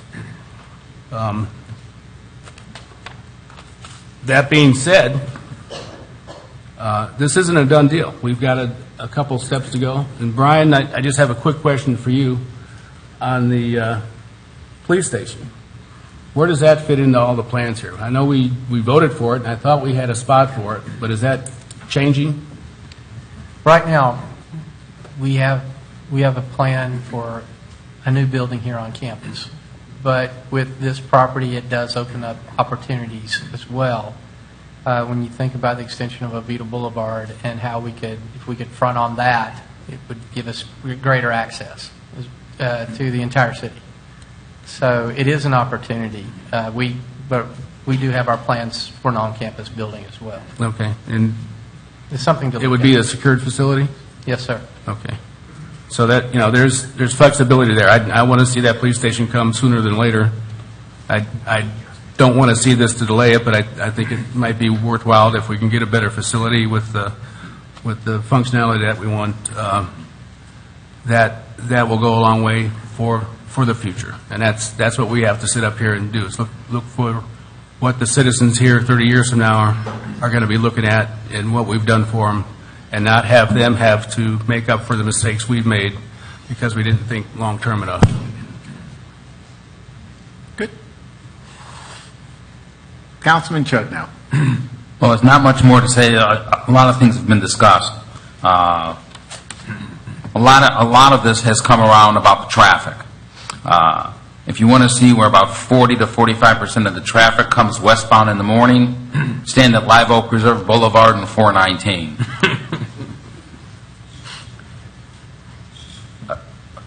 Chiliota, Geneva, and Lake Pickett.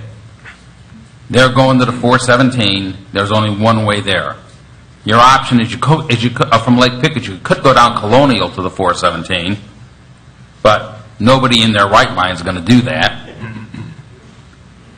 What would help, and is not going to happen, is an entrance onto the 408 to hook up to 417 instead of just going down to Orlando. That would take traffic out of Oviedo. That's not going to happen. So the traffic issues westbound in the morning and eastbound, a lot of that's passed through. Like Councilman Britton said, we have no control over that. Some of the housing developments or apartments that are being built in the county just outside Oviedo, again, we have no control over that. It affects our infrastructure, it affects our roads, it affects the schools, and we have no control over it. The other thing with traffic is you would be surprised when there's a traffic crash or a parade or something, how many people who have lived here a long time know one way to get home. You're laughing, but you know it's true. And someone had mentioned about the use of the side streets to take off, again, to take that traffic off the main roads. Proper use of those streets is not a bad thing. Again, a lot of the speeding that's in the communities are from the residents in the communities, not people passing through. There's good things about this project, but tonight, it's nothing more than transmitting it to the state. That's correct, Mr. Cobb? That's correct. It's not approving anything. You're not approving anything. And that's just something that we have to consider and something you should consider. That's all I have, Mayor. Thank you, Chief. Chief, how many times when you were chief did your neighbors in Live Oak call you and ask you to set radar up on Live Oak Reserve Boulevard? They still do. Or even on Alafaya Woods Boulevard? They still do. Right. But you found out that it was, most of the folks lived in the neighborhood. Well, especially with Live Oak, you don't go off of 419 to go through Live Oak to come back on 419. Oh, that is true. That is true.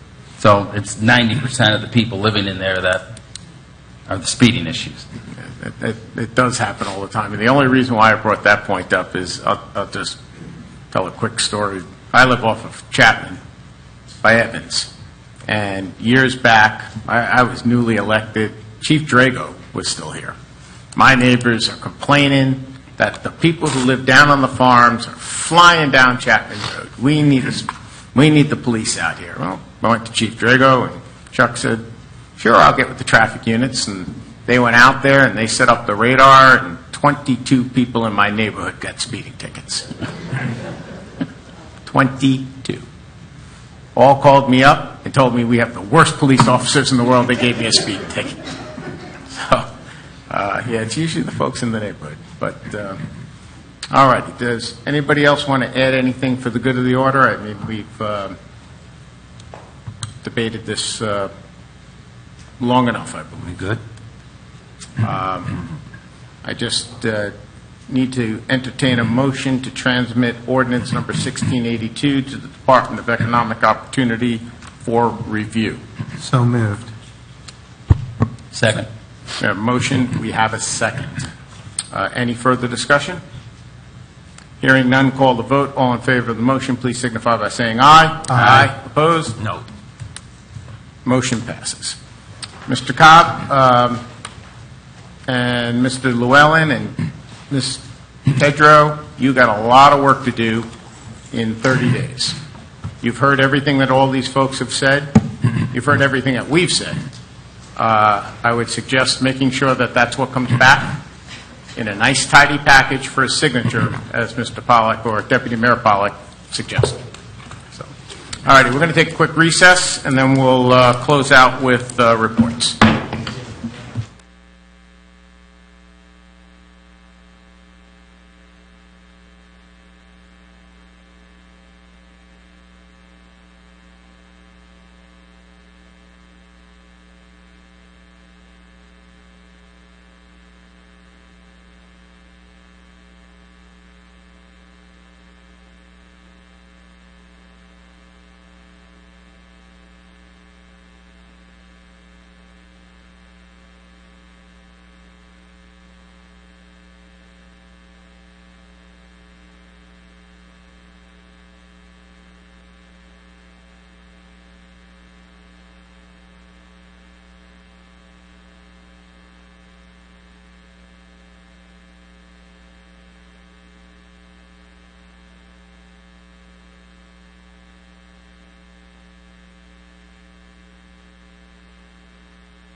Oh, my goodness, Alfredo is here. Long time no see.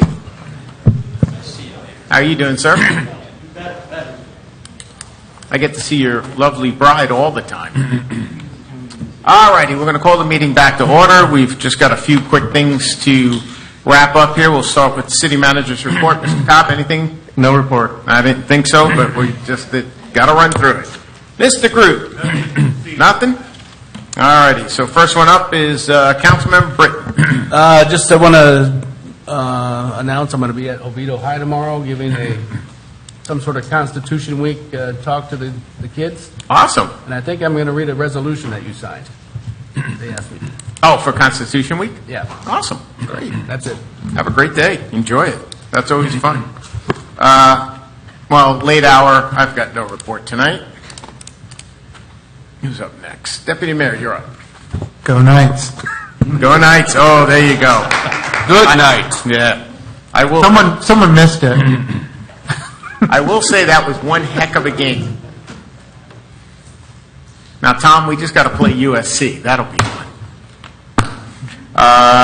Steve, you're up. Just one quick thing. Colonel Jimmy brought up Hideaway Cove. I know it's not ours, but it's right on our border. You know, I drive in there all the time, just looking around, and at the houses back there. I mean, you never know, but it would be nice if there was another way out of there. You know, I see exactly what he's talking, and Colonel Bob has talked to me as well about it. I mean, they're trying, they're not getting anywhere. So, Brian, maybe if you could just write a letter that, and I think we're all concerned, just, you know, see what they can do. I mean, the one thing I don't like about the county commission, if they don't like what you say, they just ignore it, and they got to stop doing that. You know, there is a concern. Just go out and tell them yes or no, and that's it. Either you're not doing it or you are. You're going to build them another road, or you're going to work with the college, do something. If you can't do it, just say, I can't do it, instead of stringing them along. That's the problem right now. They were very upfront with us. They said no.